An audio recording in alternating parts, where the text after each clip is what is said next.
So, yeah. And it tells me that you're recording, so it must be true. So it does tell you. Well, hallelujah. I love to see that. So here we are live on Zoom. Just a little pop-up only stays there for a few seconds, but. Oh, okay. All right. Like if I happen to be looking away, I could easily miss it. Okay.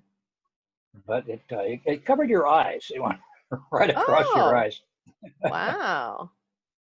So it's well placed. So other than that, Mrs. Lincoln, how was the play? Say that again. I said, other than that, Mrs. Lincoln, how was the play? Oh.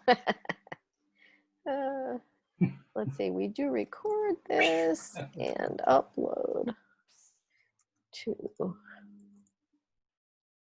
We are going to have some guests today.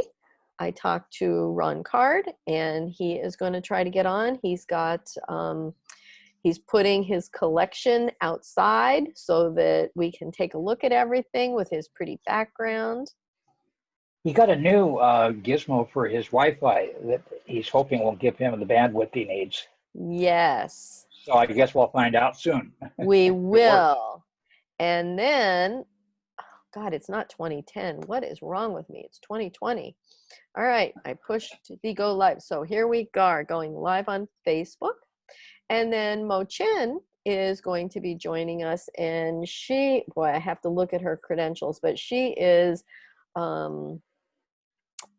in Dr. Xi's, yes, of the Taiwanese books. The Chinese, yeah, or Taiwanese. Okay. Taiwanese, yeah. By the way, I've got a little sign here now in the upper right-hand corner that says live on Facebook.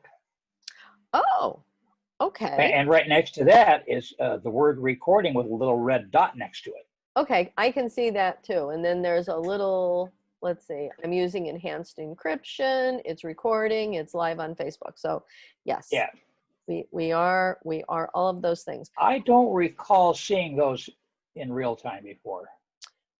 Interesting. I know they're there. This is only my second week hooking up with the phone, so I could have missed it, but I don't think so. I mean, I looked at the screen for 3 hours last week, and I think I would have seen it by then. You know, it's not that big of a screen. Well, maybe they're changing things. I don't know. It's hard to say. They are changing things almost weekly. To keep up with the demand and people's needs. Most of the schools are out now, yet many are starting back. Oh, I'll tell you. Turn the sound off there. People who have managed to convince themselves that the coronavirus isn't real are about to have a terrible rude awakening. Some of them already are. Well, yeah, I don't know, real, not real. I follow the rules, and I am cautious without being fearful, and do feel protected. Hi, I see Mr. Ron Card has joined us. Let me unmute him. Unmute. Wait, I'm working on unmuting you, Ron. Hi, Ron. You're still muted. I know. Let's try it. There he is. Okay, I'm unchained now. Woohoo! Right. My gosh, and you're in full living color, and I'm outside in the trees. I can hear you. I'm outside. Beautiful. I'm outside. There's the Ouija board over here. I got the Ouija board here, so behind me. Oh, okay. Yeah. I was looking at was it Joseph's painting over your left shoulder? Yeah. I was looking at that, and I couldn't see enough of it to see what it was, and I thought that's what you're talking about, but it didn't look like a Ouija board to me. I got the bright sunlight in my face. Hi, and welcome, Mo Chen. How are you? Okay. Hello, fine, thank you. Hi.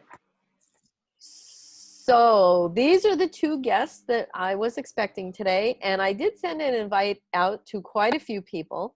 And I'm sure that over the span of the 2 hours, and we do have a 6 o'clock hard stop, but over the span of 2 hours, people join and people leave, and we understand that. So I spoke with Ron and Mo earlier, and they are going to be our basic guests. Mo Chen, you wanted to introduce yourself to us. Welcome. Yes. My name is Mo, and I'm originally come from mainland China, and I came to Belgium in 2002. So up till now, I've been in Belgium for 18 years. I was a law student when I came to Belgium, and then I worked as a Chinese lawyer in a local law firm until now, yes. And I got to know Dr. Xu or Seth. It's a very coincidence because Now, I had a. Can I There is ask no you? coincidence. They're Yeah. right. Can I ask you though, the pronunciation of the doctor's name? Is it Dr. Shi? Dr. Shu? And Xu. The correct one is Xu. That's a Xu. third tone from a Chinese Xu. intonation. Yes. Okay, What Shu. does it mean without that raise and inflection? Just out of curiosity, if you mispronounced it, what would it say instead? Actually, every pronunciation we have more than 20 to 100 characters. So if you pronounce wrong, if you put everything together, there's no meaning to us. You understand? In other words, it isn't something else, just nothing at all. Yeah, then we don't know Gibberish. what you meaning. Yeah. So it's all you could do is guess and hope you're right. Yes. That we always do with my husband, because he is a Dutch-speaking people, and he's trying to learning Chinese. But every time he was very frustrated because after learning he tried to say something, but my daughter, my son, or me, we are just like, what are you saying? And yeah, we even cannot guess what you're saying. You understand? So Yeah. pronunciation Well, that's kind of what very important. That's kind of what I was going for. Was is this something where you mispronounce it and it sounds silly, or is it something where people look at you like, what planet did you come from? You know? Yes, that's the feeling. So contrast that to learning English for you. Sorry? I say contrast with your learning of English. Yeah. How did that differ? Easier? I would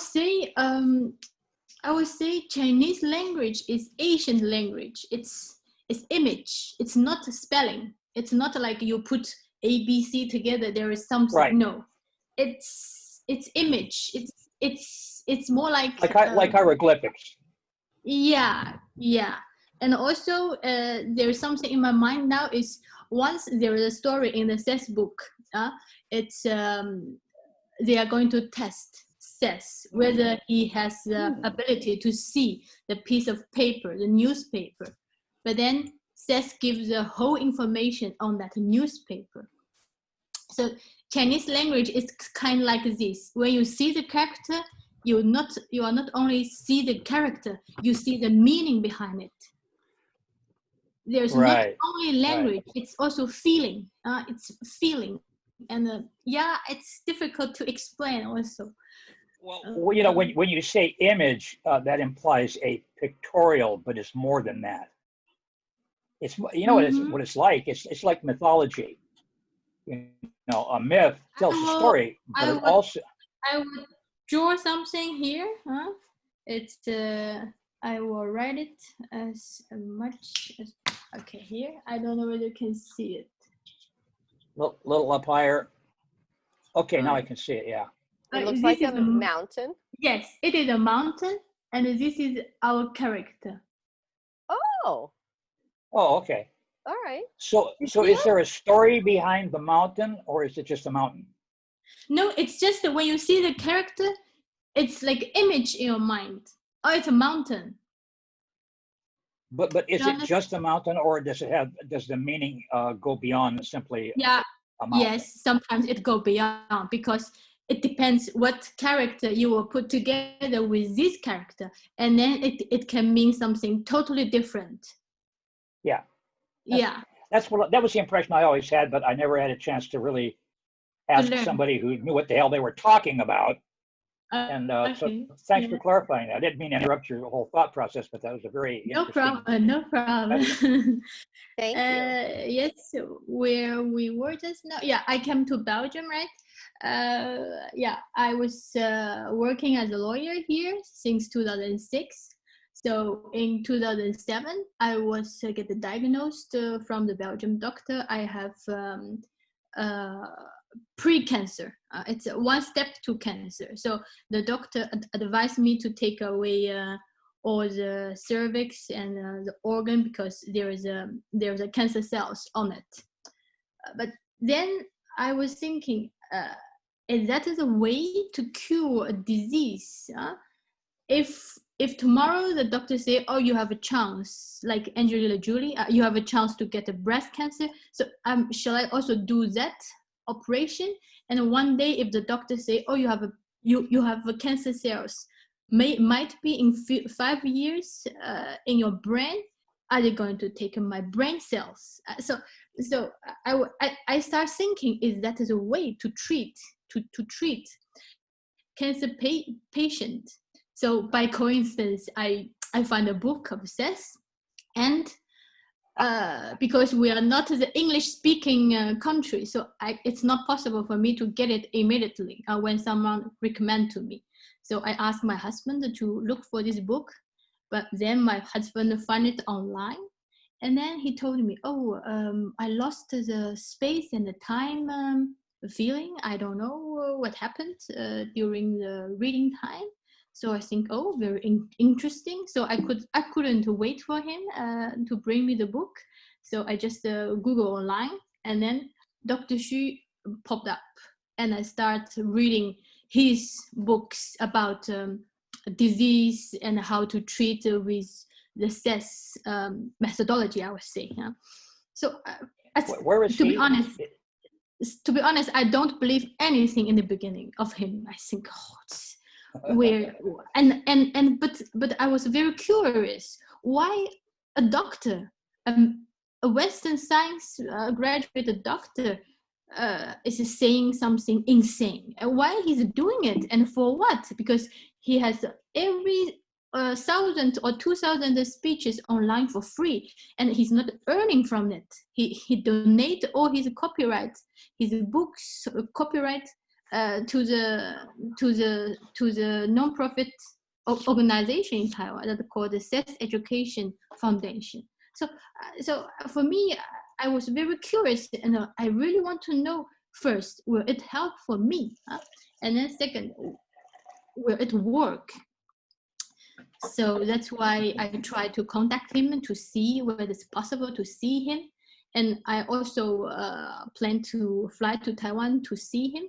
But yeah, again, coincidentally, he brought 70 Seth family from Taiwan to Europe in 2017, to Germany. He organized a 2 days workshops. So I was thinking, oh, that's good. I even don't need to go to him. He's coming to me. The God is going to bring him to me. I don't need to fly.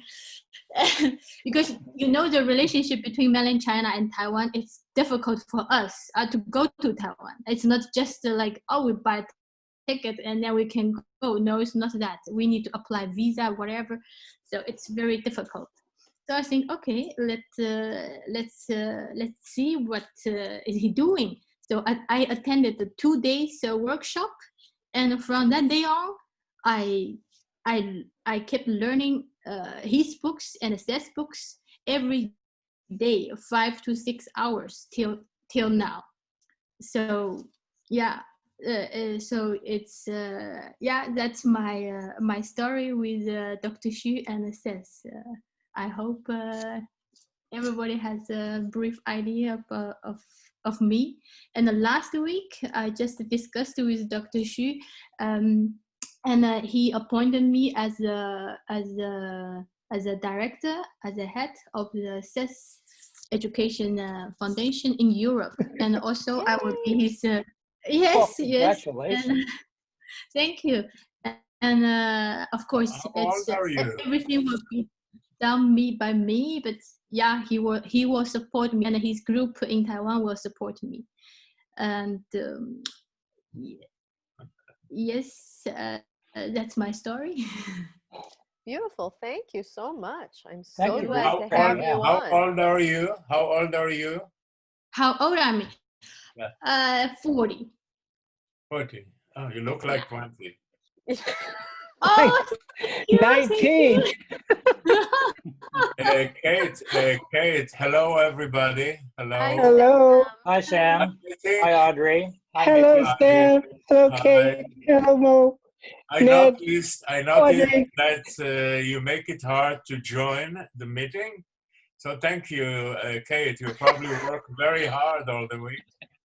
But you know what? When I hear her, it come to me a beautiful idea that each individual to record a video how he started to pursue Seth's studies. I think it will be super exciting set of videos. You know, Yes, I Everyone agree. will say Pete- what?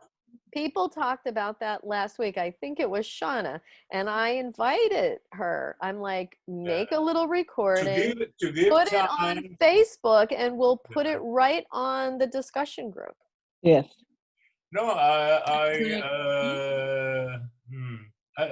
well, I think we all agree. Yeah. no, it's a very private experience I want to share. It's very private that shaped my life. And I want to share it with you guys rather than super public. I don't know. Okay, well, Sam, Oh. realize that this is super public. This is being recorded. This is live on Facebook, so there's all kinds of people watching, and we will put this on YouTube after it's all completed, and it will stay there. It's also on our website. So more people are going to view this, and I just want people to realize that. I don't want my son to ask me weird questions. I have the most beautiful son, very tough. He would ask me, Dad, what is that? What is that? Has he not read it yet? What? Has he not read it yet? Yeah, that's what he will say. I didn't share it with my children, my personal experience. Mm-hmm.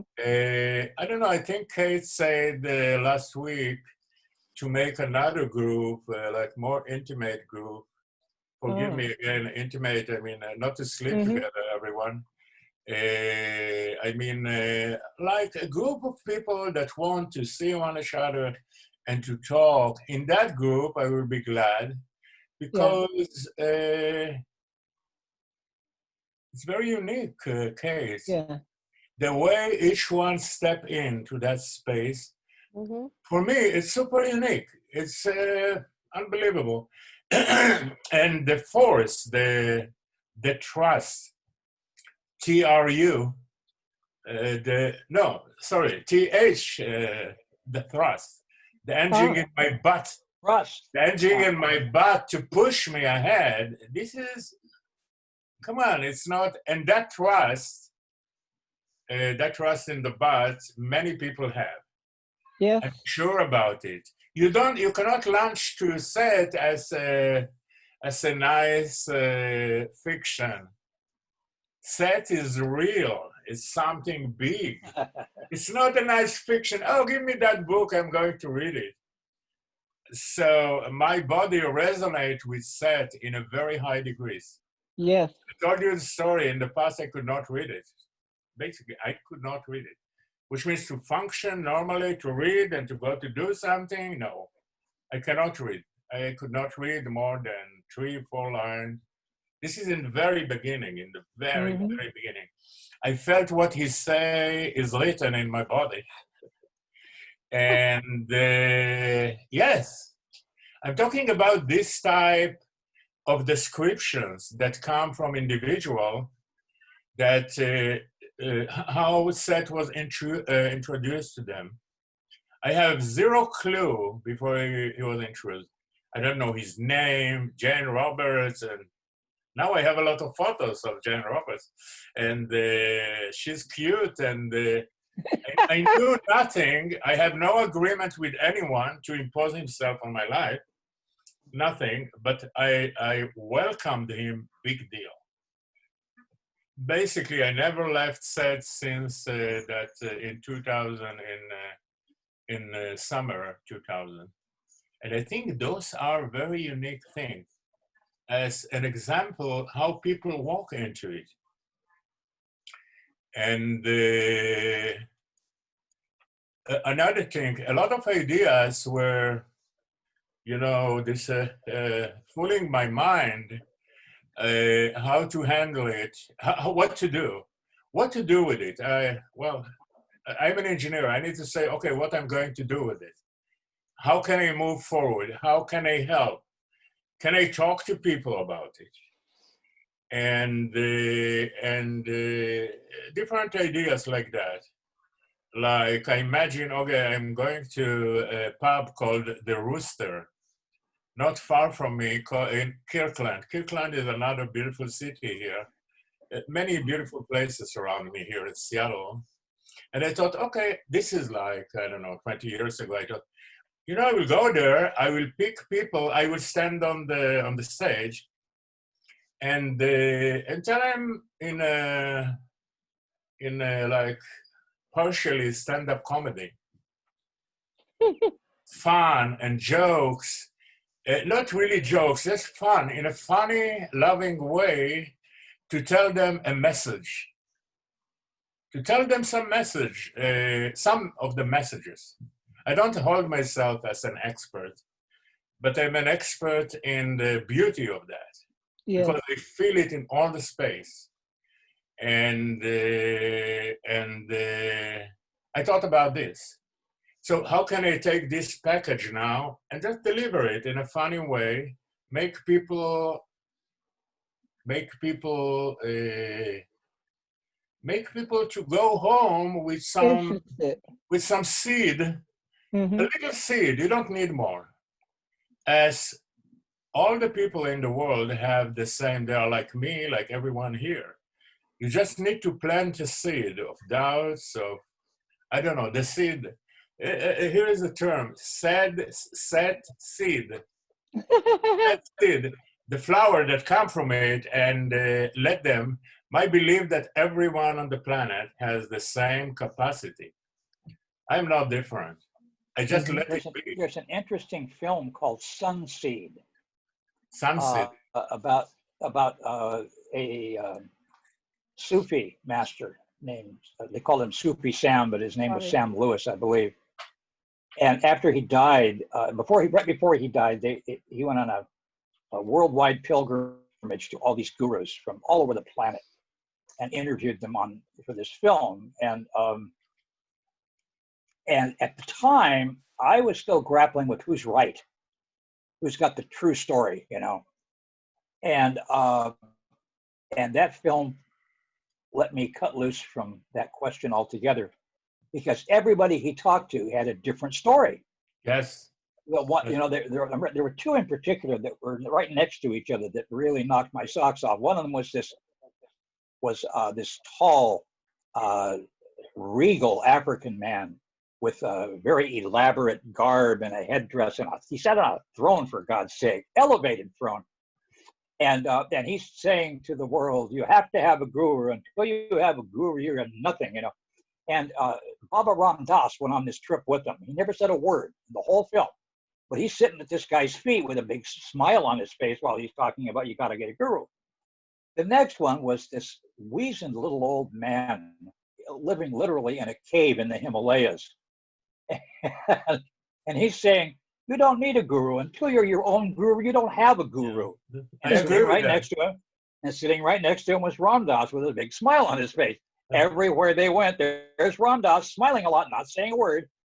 And these guys had all these different, they wound up in Southern California with a guy with a all white suit in this big elaborate cathedral of glass, and he's doing his thing. And the whole point that I got out of it was that you have to start where people are. If you start someplace else, they're not going to get anything. And since everybody's starting a different place, you need a whole bunch of different people that are going to Exactly. start This you at that this point. is the Rooster pub I'm talking about. To Yeah, talk and that's to why I in the brought it up, pub, is because just like that. I heard it woven You- through everything you were saying. I could see the sunseed theme, woven through it. You got to start where you are, and that means you got to get the right person who You will know, speak to you in that language. Hopefully, you move on. Yeah. But like Kate, for Yes. example, she started out with Course in Miracles as a bridge to Seth. She started out with Seth, probably wouldn't have worked for her. She stayed with Course in Miracles, that wouldn't have worked either. So she did the right thing in the right order. Yeah, I feel Seth is the right thing, but I have love to my group from 15 years ago in the course. I want another comment I want to make. Another comment. Well, I'm telling you, I'm not expert of Seth or something. I'm a big lover, but I think in my little knowledge, Jane is not talking a lot about her love and excitement to the information of Seth.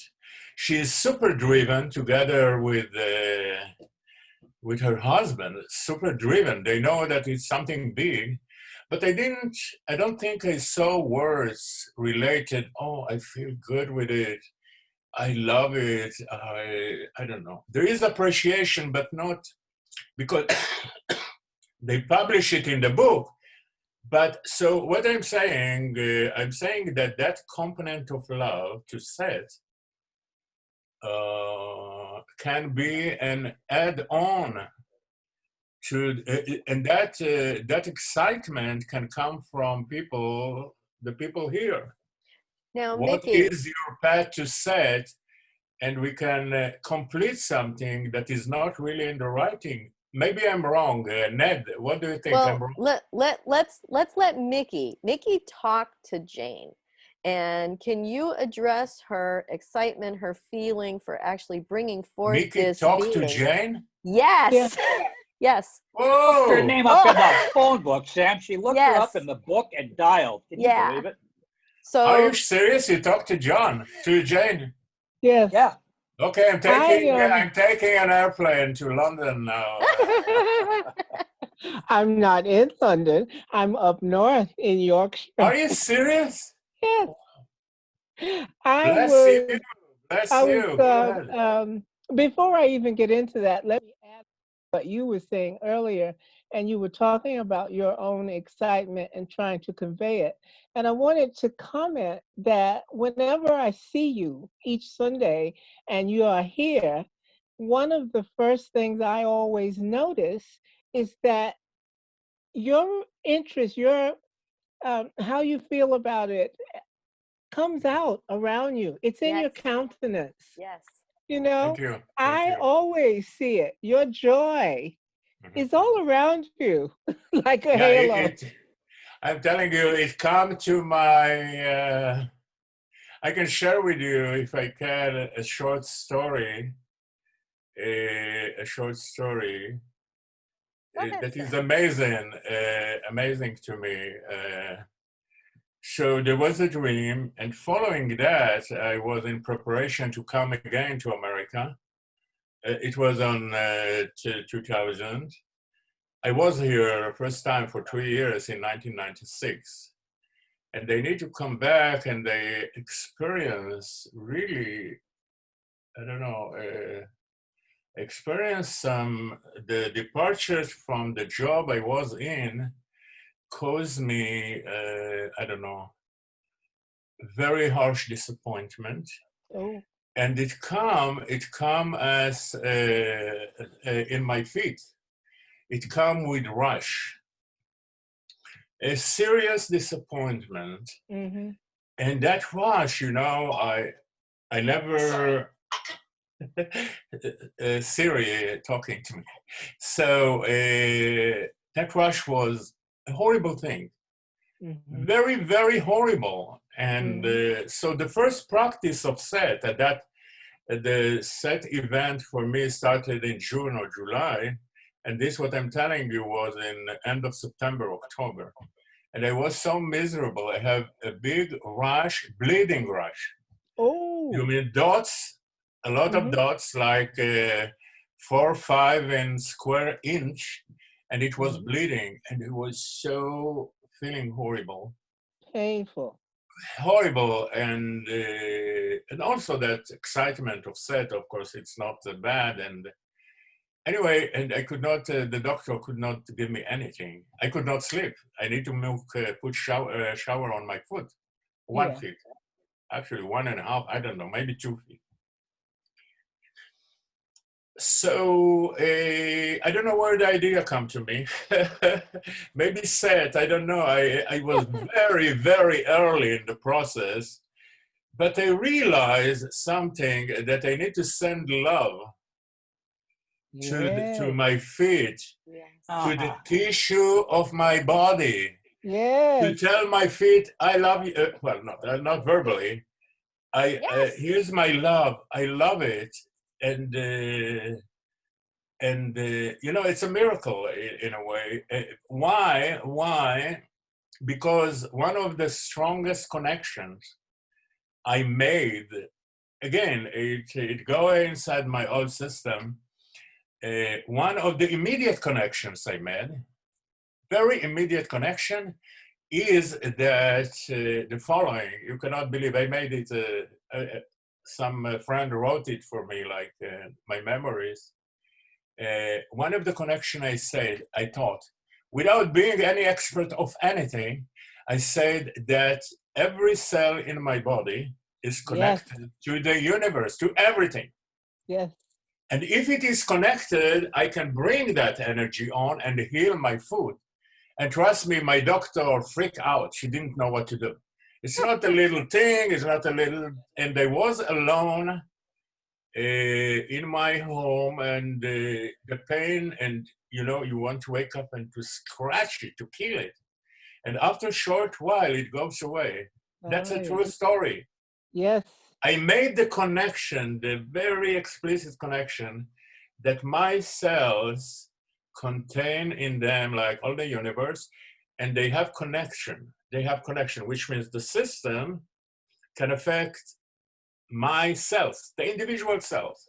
Yes. The cells are building the tissues, and the tissues are in distress Yes. that cause this rash, and shortly after it goes away. I cannot believe that, what I'm telling you, but this is the Oh, truth. I believe it. I believe I've used it. I know exactly what you mean. Um, and I thought of it as an awareness that each cell has its own consciousness. They have little lives. They are in groups, like we group together in what we call villages and towns and cities and states. Well, they have their organs, and several organs form a system. You have the circulatory system. So every cell that is a part of that, they are part of their own little system, but they have consciousness. They have their own That's what I awareness. meant. There is I don't know enough consciousness for about them. everyone. Yeah, You Well, yeah. know, Seth I even don't goes so know far as to about say their that they, consciousness, but I know that they each are an entity. And sometimes I I address them as a so there group. are Seth two even goes on to professors. say that they pursue their own value fulfillment Yes, What I yes. individually. didn't hear that.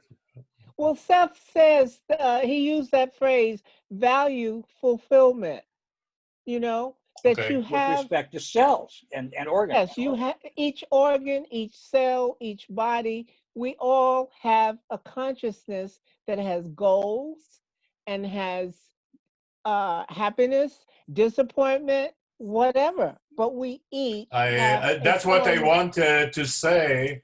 I point out to myself, I'm talking about 2 months after that dream. I understand that an individual cell can talk to everyone. Yes, It has consciousness on its own. It's listening, and it happened. This is the truth. I was freaked out by that.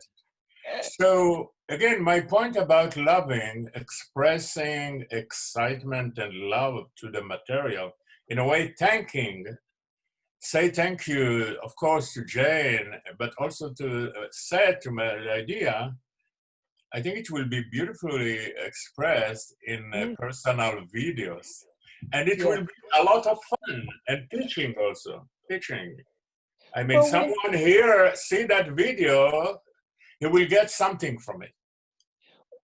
Jane was doing all of that, Seth sessions and whatnot, I can remember passages where Seth was addressing the fact that she was very different as a person Yes. than the things that he was Yeah, yeah. saying.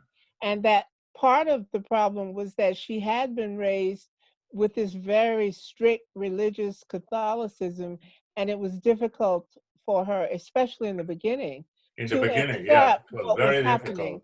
and to find a way Well, to something incorporate it into her belief system. And I know that something else that we're toward the end of her life, she also had a great problem with doing what he told her to do. He kept telling her, you could be healed. You don't have to go through this. But unless you to accept certain things about how to address your illness and release it, then you will have to go through the inevitable end of it. So she had very, very heavy Health immune system issue. and arthritis and so forth. I happen to have the exact same condition, but I have addressed it differently. When I was first diagnosed, I remember absolutely negating everything they said. I held it absolutely quiet for 8 years, the first 8 years. So it's all about what you do with the information. Yes. Can you Yeah. accept it? Can you take in what you're being told is the way to help? To Now, use her phrase of her, there's you one know, thing that you said. There's one thing that you put out, Sam, that I wanted to comment on. You were talking about Jane not I'm expressing. asking. I don't know for sure. I don't know. I'm telling you. Well, no, let me finish. Yeah. Well, that Jane didn't express a lot of enthusiasm and mhm, joy and stuff like that. And that agrees with my experience of her too, by the way. Okay. But what I've learned is that there's experiencing it and there's expressing it. And when we Oh, look at people, we tend to assume that they are feeling what we would feel if we looked like they look. And okay. if they're Yeah. not expressing it in terms that we would express it, they're not expressing it at all. And therefore, they're not feeling it either. Because she was set when we spoke. Yeah. yeah. She And was so, set. She was not Jane. Yeah. now somewhere in the well, book, I'm not even and I talking about that. I'm don't talking know about under normal exactly where, circumstances. Huh? didn't it say that Jane actually said that if she didn't have this, that she would not sit and write as diligently as she did? That it was, something that Yeah. was almost necessary within her to do what she did. Well, it greatly affected her writing when she first started it because she became aware that she was addressing her writing with a much greater enthusiasm. You know, Hmm. it had that side effect because she had a completely separate career as a writer uh, of a different kind. And So then it was she kind of, had internal conflict. yes, Internal conflict. You're talking about. yes, Now, as we all do. right, and I think it was Richie Kendall that wrote a piece that said during the classes, as she spoke as Seth, that she had her arms raised over her head and was moving Yes, about, and then as soon as Seth receded, she again couldn't became stiff move that again. freely. Yes. So it wasn't necessarily her physical body, but it was her psyche that was, affecting it, her belief Yes, system on what her body could or could not do. yes, Now, all Now, of this comes under one category, and that is that people have the idea that we're very egocentric about our interpretation of other people, and I don't mean when I say egocentric, I mean that literally, not as that they're impressed with themselves, but their self is the center of their universe, which is normal, and so we tend to interpret other people in terms of, if it were me, what would I have to be feeling or thinking to do what they're doing, what I think they're doing. the ways I learned this first was a woman I was very much in love with, and years later I realized she was a Virgo, and she, Virgos have a reputation of being real cold-hearted and unemotional and so forth. And years later, after reading Seth, I realized, my God, she was terribly emotional. It's just that she didn't show it in ways that registered on my meter. Right. But after I realized that, I began to look at some of the things she did show me, and they were intensely emotional. And I just was blind to it because I wouldn't have felt, I wouldn't have done that if I were emotional. And I think the same thing goes for Jane and all of us, really. And so, and it doesn't just apply to emotions either. It applies to behavior and choices and just everything. You have to, it's not good enough to walk in the other guy's shoes for a mile. You have to walk in their shoes as them, not as you. Yes, an important difference. You can walk 100,000 miles in their shoes as you and not learn anything about them. You walk 10 feet as them and you're enlightened. Maybe not as much as you could be, but a lot more than you were. I agree. I agree. There's so many nuances of how it comes in, how it gets into where it needs to be inside of you. Everybody has their own path to it, and it has its own path inside. We each have a different view, and I love that. I love that it's everything flexible. gets expressed. It may not be the way that you would want to express it or that you ever would, but everything is an expression. Even a catatonic is saying, I'm either unable or unwilling to act. Mm-hmm. I want to ask Mickey, hello, Mickey. You know how I feel that I have many, many books, and they want to buy much more books. I read one article of the early sessions. Yes, I'm about to buy that too. It's fascinating, but there is some voice in me, tell you the truth, that it doesn't matter what I read anymore. I would buy them because I honor it. I wanted to have my hand on it whenever I want to open and read, but I have something in me that makes me feel that if I get very deep to some major books like the personal reality or something, within every book, it's a world of its own and its self-integrity that can have everything else, all the book together. I mean, and then I need just a light interpretation to bring the idea, for example, of mass event, or if you read just the personal reality, I'm saying I have some feeling that if I read one book very good, a basic book, I may have it. I don't need to read because I feel bad. It reminds you. I feel bad that I'm lacking. What? Yeah. Even no, I'm saying because I have some guilt. I feel a guilt that I'm not giving the time to read everything. Yes. Theoretically, I buy a book, I need to read it, no? But maybe that's how it's supposed to be. Maybe you will take what you need from it. You may not need every word. Yeah, that's what I mean.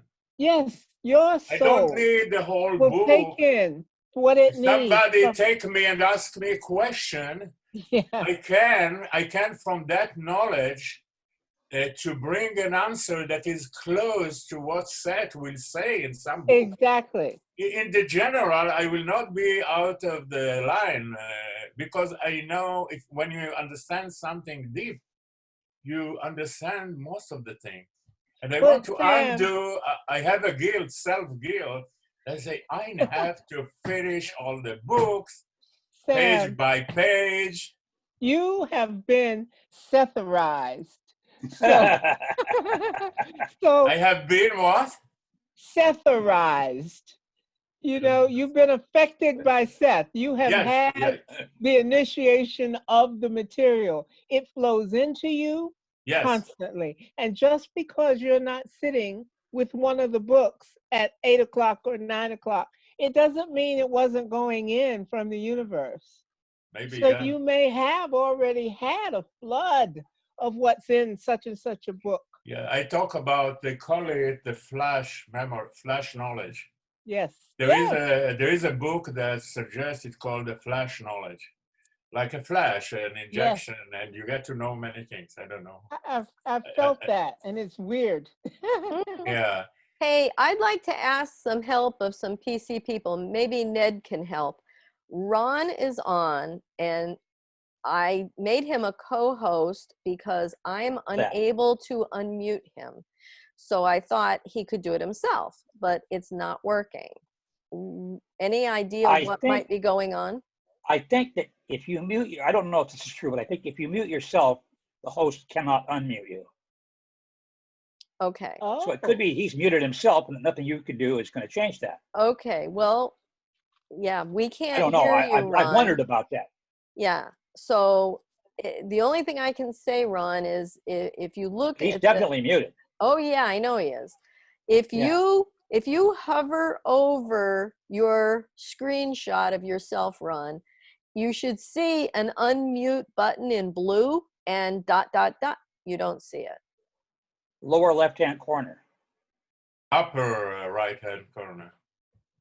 Oh, well, it depends on what you're looking at, I guess. Yeah. Well, I know that Ron's on a PC and he's on a laptop. Well, it should be in the lower left-hand corner, at least it always says for me. Yeah, it is for me Picture of a too. microphone with a little red slash through it. Yeah. Right. And I have like 3 different places where I can unmute people. I cannot unmute him. He will not let me do it. Oh. I think there's another alternative too, which was his microphone might be disconnected, in which case he would be on permanent mute. Well, he can hear us. No, that doesn't matter. If the microphone is separate, or if you have the whole thing on one plug with the earphones and the mic on one plug. Did you try unplugging and plugging back in, Ron? Yeah, making sure it's all the way in. All right, let me try again. Unmute. No, it just won't let. Maybe try logging out and logging back in. Mm-hmm. That's a good idea. Should I boot your butt out, Ron? Yes. Yeah, Okay. if he's not going to play with the team, he'll boot him out. and then come right back. Oh my God, I don't know how to get rid of him. After all the hackers you booted, you can't get rid of them. I made him a co-host. Oh wait, hold on a second. I gotta get him. He wants to show us stuff and talk to us about the Seth stuff. Honest to God, I can't withdraw. Okay. Maybe you can undo him as a co-host. I just did. Yep, that's exactly what I did. And I'm gonna let him come in like everyone else. I know. Can you just undo yourself, Ron? Because I'm afraid if I remove you, it's not going to let you back in. No, it can let him back in as a regular, not co-host. No. So if you go down to the lower right-hand corner, it should say end or quit. There should be a button in red. No. It say leave, I think. It says leave. You might have to click somewhere in the middle of the screen to get the icons up on screen. Restart your computer, Ron. Restart. I don't know if you hear. Do you hear it, Ron? He can hear us, yeah. Yeah, maybe restart your computer. I have problem to get in today. I don't know why, but I felt it's good because it will eliminate people. Oh, here. Oh my God, there he is. Whatever you did, it worked. Woo! All right, what'd you do? Hi, Ron.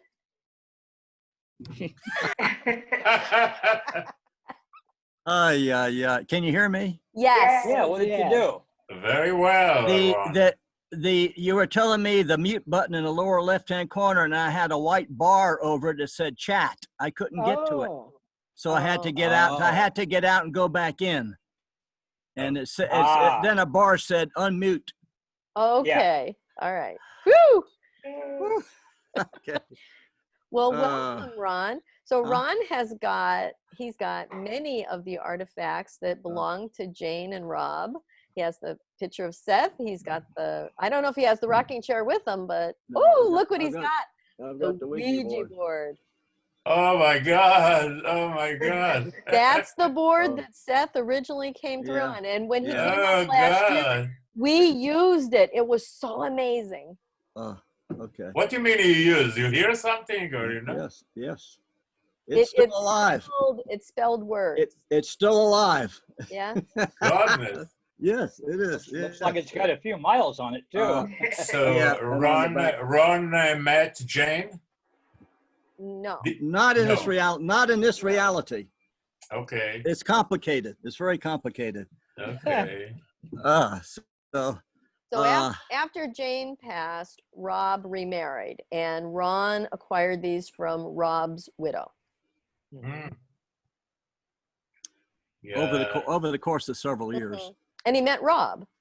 Yeah, in 1999. What is his widow's name? Is it Laura? Laurel, Yes. Laurel. Laurel. Yes. I Laurel. thought I had read something about that today, about she was selling some things because she wanted some funds to cover some of her expenses. But not what I bought. What I have was never for sale. Oh, no. Never, ever for sale. Someone intimated, I don't remember who, but someone intimated that she had offered several items for sale because she was raising money. And that was interesting. It almost made me call my banker. Correct me if I'm wrong, but wasn't Laurel a friend of Jane's also before she died? Yeah. They were Well, good I friends, don't think they ever met. No. Oh, In I thought California. who was the one that was friends with Jane? Sue Watkins, wasn't it? Mm-hmm. Well, I know Yeah. that she was in the classes and stuff too, but Yeah. Maybe Sue I just got the Watkins. story wrong. Sue Watkins lived a few blocks down from Jane. She was a reporter for the Star, the Gazette, the Gazette Star newspaper. Oh, I didn't know that. I thought that Elmira. was Peg Gallagher. Oh, yeah. I mean Sue Watkins. Mm-hmm. Yeah. That's how I remember it, but I'm not sure. It's been a long time since Oh yeah. I read about that. Oh, by the way, I've shared this with Ron this last week in private chats, but last week I mentioned Carrie Klockner, who was in the ESP classes. She's the one that graciously let me drag from her bleeding clutches a notebook that she had of notes taken in the ESP classes. Anyway, so I made contact with her this week on Facebook, and she was very interested in the group. She may even show up today. I don't know. Well, she didn't ask for the password, so. Yeah, well, I thought she might contact me and ask me to pass it over. And that would have been fine. And I'm sure I need to say that anybody that's on here and you directly talk to another Seth person that you know is a real Seth person, yes, you can share the information to get on Zoom. I'm just not making a public. I know she was in ESP classes before any of us ever heard of Seth. Okay. So am I seniority? You know. Am I the only one that want to say thank you to Ron? I love your work on Facebook. Thank you so much. You're welcome. You're most welcome. It's so hard to contain everything all and all again. It's so good. It's so good. Thank you. It's such an active page. It's such an active good thing we have forever. Group entity, isn't it? Yeah. Yeah. It reminded me. It reminded me like the rabbis. You know, the rabbis. I'm Jewish. I'm Jewish, so the rabbis will give you a book with many words. And I have always been so we can make a Ron card. Ron, we can put all his posts as a book. Shalom, shalom, shalom, shalom, shalom. Shalom lecha. Ay, ay, ay, ay. So what else do you have to share with us, Ron? Yeah, I'm sorry. I have some reproductions of Seth. This is let's see. Here we go. I can walk around with you. Okay. All right. Watch your steps. Let's see. Oh wow! Oh wow! Oh yes. Oh, you have that Oh one. I my love that one. God. So for all of you guys on, you can hover over Ron's page, and if you go to the ... you can There's pin Seth. the video. It will make it bigger. Oh. Where in the Facebook? What are you talking about? There's Seth. No, right Okay. there in our On window. Zoom. Yeah, Oh, just in the click video. on the Okay. and pin video. It puts you in Okay. the middle, Ron. Yeah, I'm in. Yes. Oh, I'm in. Oh, I mean, oh. It puts- makes you the big view. How do I do that again? Click Well, on me. yeah, click on you, the When your cursor is up in the corner, when your cursor is up in your right-hand corner, it shows the three little white dots. Yeah. Yeah. And if okay. you a drop down will come in, say pin Oh. video, and it makes Oh. you the big star. Okay, here I am. And that made the paintings really big. Yes. And because okay. I'm the one recording, Oh. I made you big so everybody can see this now. Yeah. Speaker view. So huh? where The Ron, bad news Ron is that live? every device has its own interface, and they're all different. Oh, Yeah. I see. But that is nice. Those are my Okay. two favorite paintings. You should be Okay. able to do the same thing on all of them, but Oh. it's going to be done differently. Oh, okay. Let me see here. Okay. Let's try it again. Okay. Okay. Ron, where are you? Oh, how I'm right. beautiful. I'm right here. No, I Oh, mean, wow, wow. That's Very his good. home, and he lives in Virginia. Oh, in Virginia. It's Okay. beautiful. Okay. There's Seth. Okay. Okay. The grounds are beautiful. The We, lighting of the sun on the painting is wonderful. Yes. This is my deck. God. This is the house. This is Oh, me. wow. Don't give it. it's Don't give it. Too much sunlight. Too much sunlight. Woo! Too hot. Do not Okay. give it to Yale University. Don't give it to them. Huh? No. No, to the Seth house. So we can always Yes, yes. we can always call you to see them. The Yale University did not want anything but copies of the manuscripts.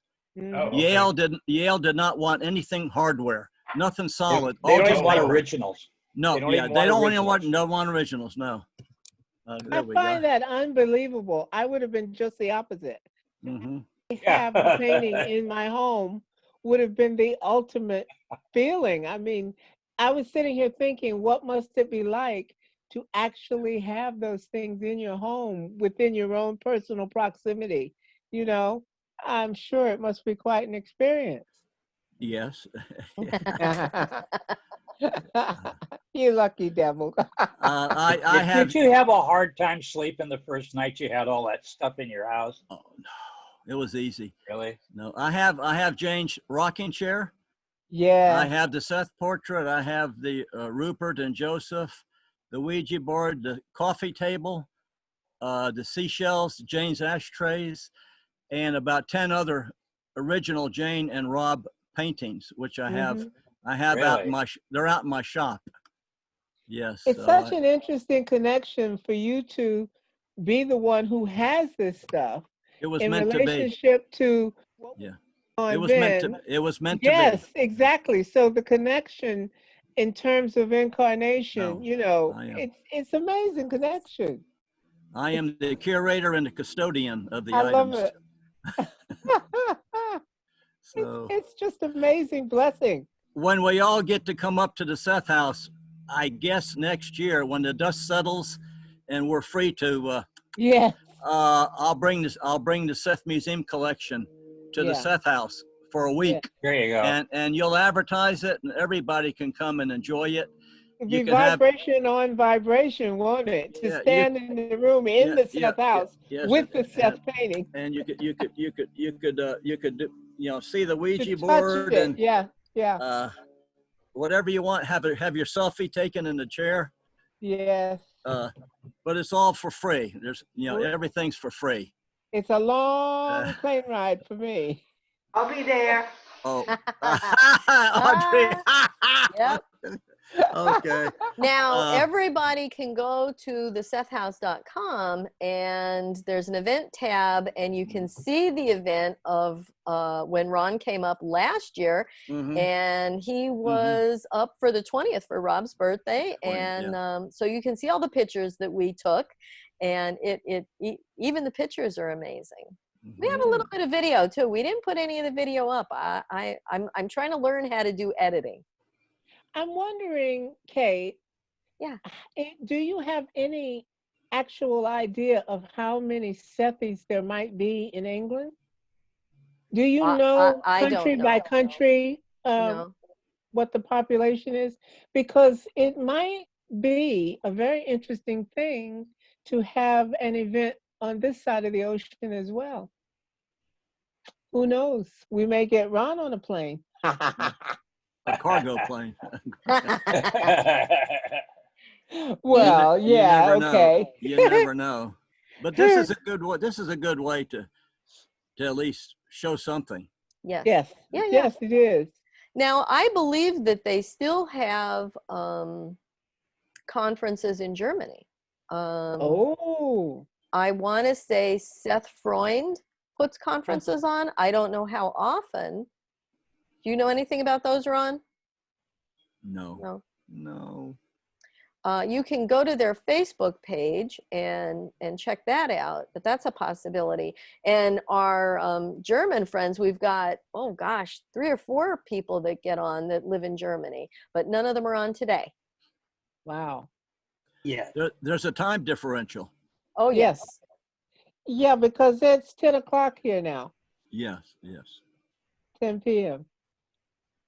Well, then the folks in Australia have even greater time differential. Oh Yeah. yeah. Of course, it's the busted dawn for them. It's about 12 hours difference, isn't it? Mhm. Something like that. I don't And know. a different day. Yes. Yes, it Yeah, yeah. is. 11 o'clock. 11, not a 10. Mhm. Oh. It's 11 in Belgium. Yes, we are same same as in Germany. Yes. Hmm. Interesting. It just helps illustrate that, time is simultaneous. We see it differently, but yet it's all happening at once.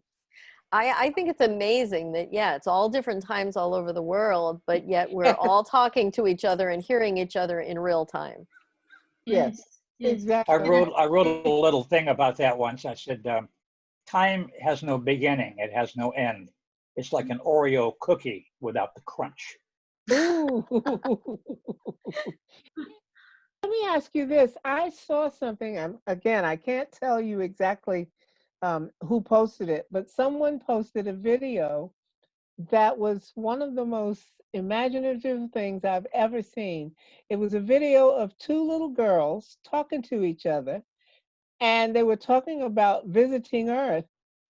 I did. You don't at first. You don't realize that they're somewhere else, and what each one is talking to the other one about. Oh, you went to Earth, really? What was it like? Blah blah blah. And it was such an interesting take on the whole experience of reincarnation and of going to another dimension. And the funny part was that when you see them talking to each other, it takes a minute for you to realize that neither one of them's mouth is moving. Yep. I loved it. It was wonderful. Yes. Wasn't it? Wasn't Yes. it? Yes. I loved it. It felt What- like that's exactly how we feel. Exactly. Yep. What that It reminds me of helped me a is lot. one of my favorite Mark Twain pieces. It was called Letters from the Earth. And the title derives from the fact that it was the archangel Satan who came Oh, down to Earth while he was in temporary exile from heaven. Lucifer. And this is before he fell into complete disfavor. Anyway, and so these are letters he wrote back to Michael and Gabriel, his other archangels from Earth, and they all start out the same way. Now, I know that if it was me listening to this, I wouldn't believe a word of it, but I swear to you, I'm telling the truth. This is what's going on down here. I love And the idea it is of us being absolutely the addressed funniest from somewhere funniest else. thing Mark Twain ever wrote. He was brilliant. Oh yeah, but this was one of the last things he ever wrote. And on the back cover of the book, there's a quotation from him that said, "This book will never be published. It couldn't be. It would be a felony." And when he wrote that, he's probably right. It's definitely not pro-Christian. Now, I wonder if he wrote that here, because this is where his wife's family's from, Elmira, the Langdons. Really? Oh yeah, yeah, Mark yeah, Twain is buried here in Elmira. Oh yeah, Oh, and yeah. it's one of his homes. Yeah. There's something about Elmira then, huh? Yes, there is, but he's Oh, our yeah. big claim to fame. Yeah. Yeah. Well, I don't mind him being getting top billing over Jane. If anybody deserves it, it's him. I don't know about that. Yeah, I wish I said Jane got if. more recognition. Yeah. Many people in Elmira have no idea that there was a famous author that wrote so many books, or that published so many books and sold so many books. Yeah. Well, Ursula Le Guin is from my neck of the woods, and people have heard of her, but they have no idea that she's from lived on the Oregon coast. You know. And I wanted to mention this. Audrey is trying to find a recording that was made of Jane doing an article, and apparently Boston University must have this. And so I've been, looking up stuff and trying to see where Jane did some other maybe articles and drop some names, so we can see if we can maybe do some sleuthing and find more juicy tidbits. I'm so proud of your diligence. Audrey, is that recording audio or video or? That I'm not sure. I can't find it on the PDF, but okay, so you don't know for sure. I'm reason no. It was a TV show. So it was a TV show. So I have to assume it's video. And yes, the write-up doesn't say anything. It just says the word psychic. But the timing, that's right. The timing is right. And in the book, Jane talked about Seth came through and talked for half an hour. So this is Seth speaking through Jane and Jane speaking. And I think those audios or videos are the most poignant, because Jane's personality was so sweet and happy and bubbly, and and then Seth was like this booming. Masculine with a little accent, and it was completely different. And even her facial features changed. Her eyes got darker, and Rob would say that in his notes. Her eyes got darker, and she always took her glasses off. So Seth didn't need to see through her eyes or through her glasses the way she did. I need Sonia Hamlin's written permission, though. I have a message into her. I haven't heard back. Okay, well, you are doing a great job. Thank you so much. That's what my applause is. Story, yes. I'm so proud of you, because you jumped right on it. It's wonderful. I love it. I love to find things out. Yeah. Oh, it's wonderful. It reminds me of Kate and O'Shara. They other people talk about doing things like this. Here they are up to their eyeballs in it. Well, we're all in this together, and that's why I was but we didn't take the initiative to do what you guys have done. Just to commandeer the damn house. Now that's beyond that's beyond honorable mention. But and the same thing for Ron too. He actually has possession of these incredibly, I won't say sacred artifacts, but as close as you get in this universe to them. Yes. Now, we did purchase from Laurel one of Jane's paintings. So O'Shara and I do own a painting personally. And then the Seth house was gifted a huge painting that Rob did that no one has seen because it's been in the owner of the home, the Spazianis. They had it. But it's the painting of the ivy that we put on the front of the booklet that we sent everybody. So So I'm gonna have to dig out that envelope and take another look then. Oh yeah, it's on the front of the book. So you'll see, and Jane's painting is there too. So you'll see there's the fireplace, And over the mantle is the big ivy painting. Rob did that one. And I can't tell you the years, I don't remember, but there's nothing on the back of it. It looks to me like it's oil pastels and oil paints. So it looks like mixed media. And then we have Jane's painting of the roses underneath that. And then we have the books, Seth Material, Seth Speaks, and Nature of Personal Reality. And a salt lamp. Jane hardly ever signed any of her artwork. She did not sign the front of it, but the back of it, she hand wrote her name and the year that she painted it. Oh, okay. Wow. So it's on the back. Okay. Yeah. That's great provenance. Unlike Rob, who signed everything with his name and the date. Yes. Everything. Yes, he did date this one. It was in the 60s. It was very early. I do believe it was before Seth came through, or it was around the same time. But it's just a beautiful painting. Amazing. I can't wait to see and touch some of that stuff. Anytime, next time you come to America, you have a place. Well, I'm going to win the lottery and bring everybody over. Oh my. Very good. That's your plan, huh? Yep. You create your own reality. Yes, that's right. And it's even in my chart. Your chart? Yeah. What sign are you? Scorpio, Scorpio, Scorpio, Scorpio, Scorpio. Scorpio. Guess what? Scorpio. I am Scorpio, Scorpio. I'm Scorpio, Scorpio, Scorpio, Scorpio. I'm November 7th. I'm the 22nd. I'm the last hour of the last day of Scorpio. You're on the cusp, almost on the cusp. We are extremists, aren't we? Yeah. But I have Leo rising. What is your rising sign? What is your rising sign? Sagittarius. Oh, mine is Leo. Oh, wow. So you better watch out. Here, here. It's the ego sign. Fire. Yeah. Water That's and a fire. heck of a personality combination, the water and fire. What my one side of me puts out the other side. Well, you're just saying you put out. He's just very no. Put out the fire. Put out the fire. No. From your lips. And we Aquarians just sit in our ivory towers and take it all in. Oh, yes. And see, Ron, the way you're saying that, we Aquarians, with your air thing, and you have this tuft of hair that's flowing with whatever that source of air is. It must be a fan near you. So you're very Actually, Aquarian, there is at my feet. because it's just I'm outside. Yeah. No, I mean with Ron, the hair on the side is being very Aquarian. I think she means Ned. Ned. You mean Ned? Ned.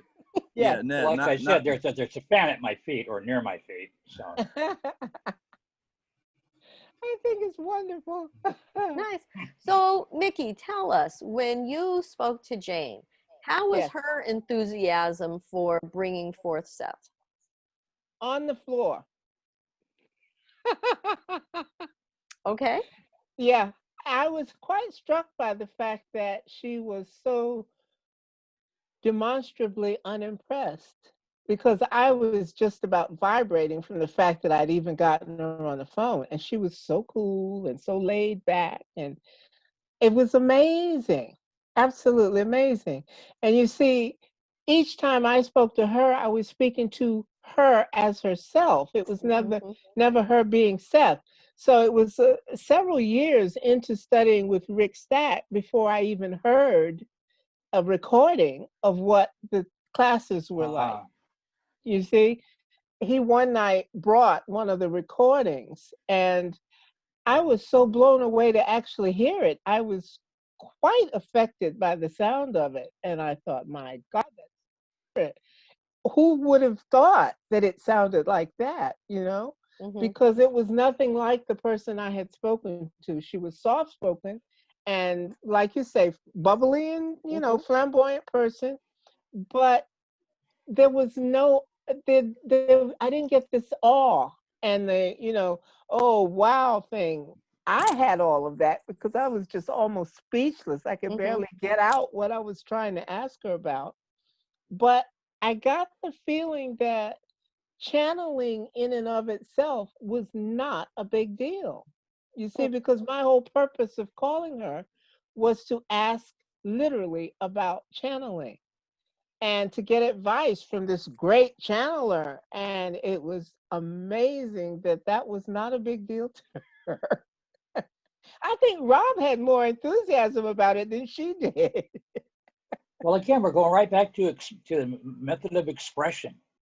I think that Rob expressed things a little more visibly, a little more closer to the mainstream, the center of the fairway or something, you know. Whereas Jane was more reserved and Yes. less demonstrative. She was reserved, but you know, when I read so much of how she wanted so desperately to help everyone that reached out to her, like taking Mickey's calls, you know, would people do that today? Probably not. No. But Jane wanted to help people that came that needed Seth's advice, that needed her advice, and she never wanted to turn anybody away.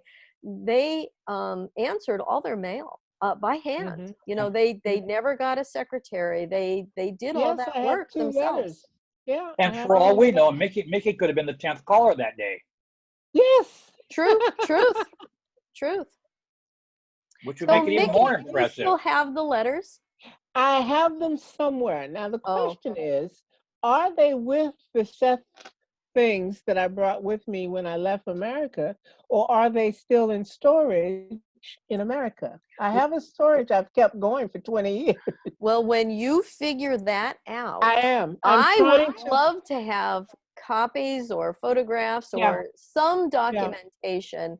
That would be just so nice. It would. And I'm always struck by the fact that, like when we're talking about the calls, I had no idea how iconic that experience would really be later in life. You know, it was just, I was in New York, I was young and I was hanging out, and I'll call her and ask her because she knows about this stuff. I've just read her book and I know that she's channeling on a big scale. And this entity that I was getting was very big. You know, it was, again, a very heavy thing. Not heavy being dark at all. Just very energetic. It was very energetic and it was profound. So I really thought I was out of my depth and I needed some advice. You know, I was very aware that I was so young and didn't really have much life experience. And so I thought I would call and ask for advice. So that was great. It really affected the rest of my life. It helped me tremendously. And she was very reassuring, right? She was. She was very reassuring. She wanted me to really grasp the idea of letting go and allowing. That was the main thing about the contact. Each time I spoke to her, it was all about almost chastising me to just don't worry about it. Just chill out and let it happen. You know, it was wonderful. I appreciate it more now than I even did then. You know, it has grown and grown. The more I started to understand the impact, the more I could see how important it was to who I became, that this advice had helped to steer me safely. You see, that's the thing. Yeah, it was wonderful. Absolutely wonderful. I'm so grateful that my karma included that somehow. Yes, we are too. Yeah, this is a wonderful recording of history, of very important history. I'm also looking still, as I promised you, I'm trying to find that little recording I did of the Sumari. You know, that was strange because it always comes back into mind. Not all the time. I can't just say, oh yeah, I remember that tune. It comes at odd times and just you suddenly realize still feel it. You can still call it up and it's there, you know. So do you still channel? No, I haven't in 20 years. And could you though? At I bet least so. 20. I could, I'm sure, but it's something that I didn't want to do, but that had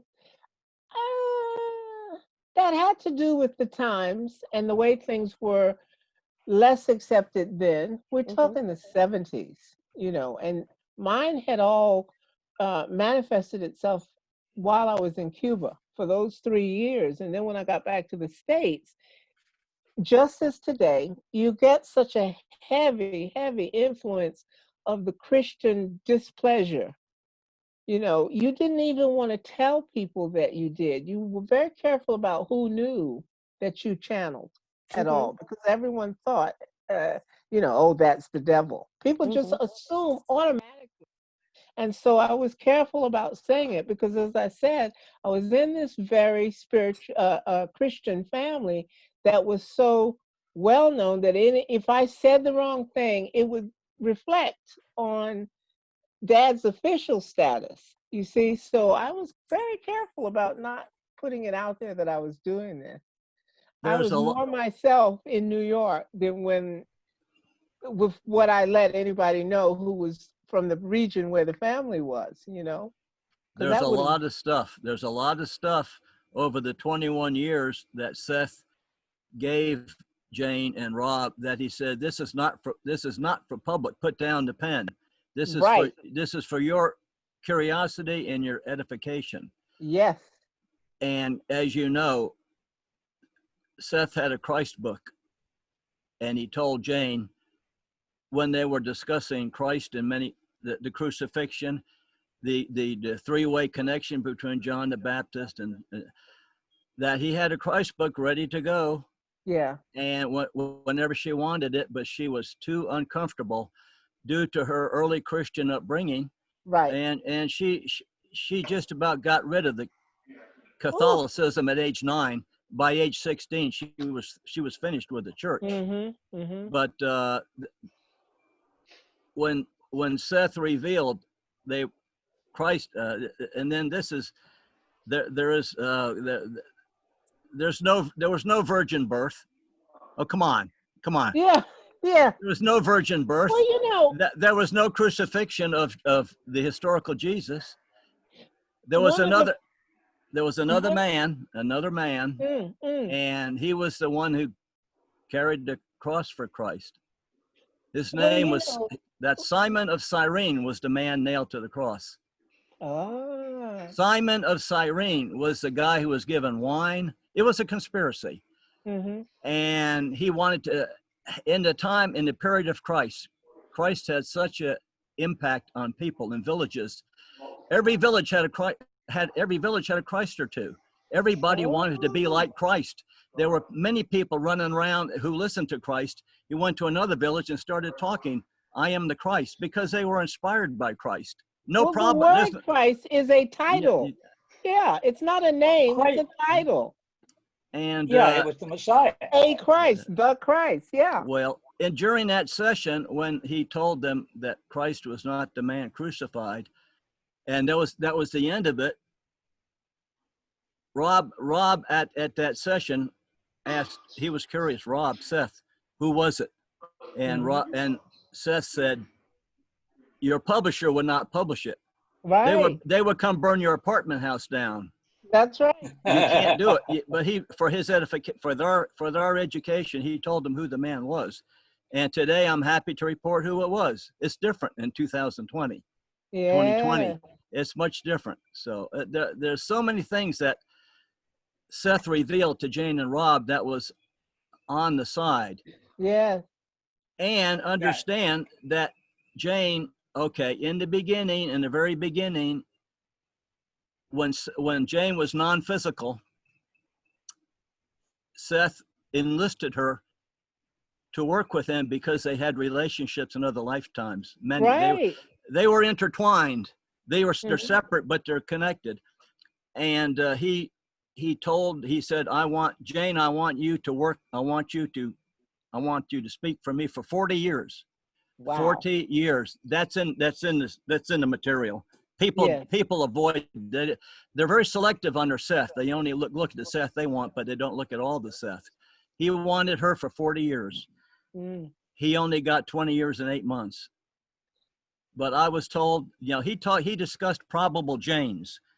Other Jane Roberts, probable Janes. And Mhm. to those probable Janes, this Jane in our reality is a probable Jane to another Jane. And other probable Janes went to 40-year distance and I'd dictated love to know what was the in Christ it. book, the Some of them must Atlantis have gone book. 60 years. He had the nature of personal, the nature of human sexuality. He had an inside out. Wow. He had lots of other books that he knew that Jane was fading. Yes. He knew Yes. that she was weakening. He tried everything in a book, Yes. and he had to hurry up with his work. He had to leave large sections of stuff out in order to get more stuff in before she left. Yes. So there were other Janes that channeled, and all the other Janes are available for psychic perception. That's what I was just going to say. The material did All the get out material, there. it's endless. It's endless. What happened to the 19 years of lost Seth? Well, it's out there. It's out there. But there are Oh, lots I'd of love people to who get don't. that. The thought that occurs to me right now is that these multiple Janes had multiple agendas. Yes. Oh, yes. She came down the chute with more than one mission that could not be accomplished with one probable self. Rob too. Rob too, and us too. Yeah. Because there's another probable reality where we're all talking about the Jane that spent 40 years, and maybe some of us are talking about the Jane that did it for 60 years. Yes. My problem with people is that there are too many Sethians that have one eye open and one eye closed because they've been influenced by other Sethians who think that Seth died Seth is gone, died in 1984. And also they always point to, can you hear me? Can you hear me? Yes, yes. They always point, okay, when Jane started channeling Seth, after a while, the news got out. Around the country, other people wanted to jump on the bandwagon, and other people around started channeling Seth. They were faking it. They wanted to get in on the interest and the excitement and all. I had a big problem with that. Yeah. It got to the point where Seth told Jane, "No, I'm only going to work with you. I can only work with one person," but that was for Jane's lifetime. Yeah. That's only for Jane's lifetime.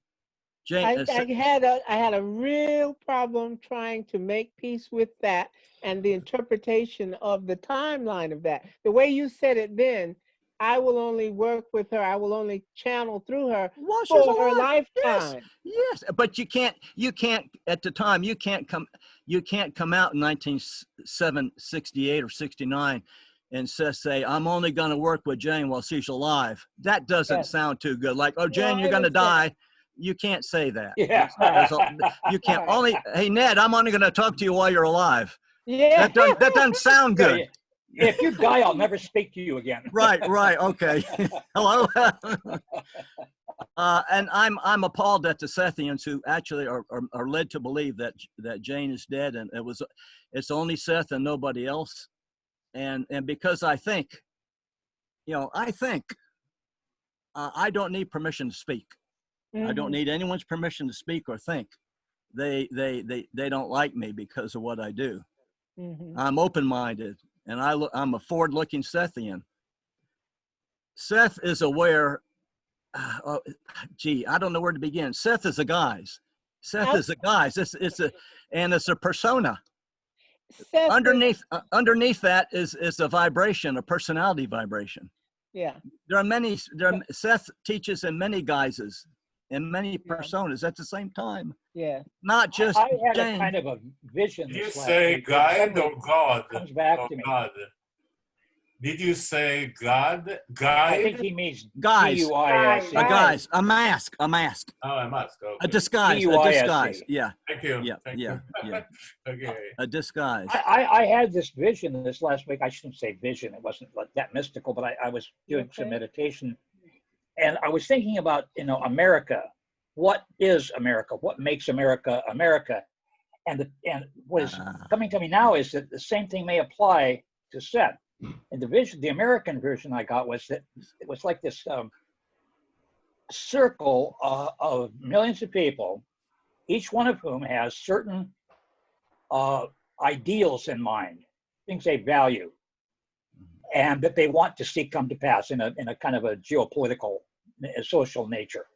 And then each one of those people also has a certain amount of beliefs and motivations to power those ideals into some form.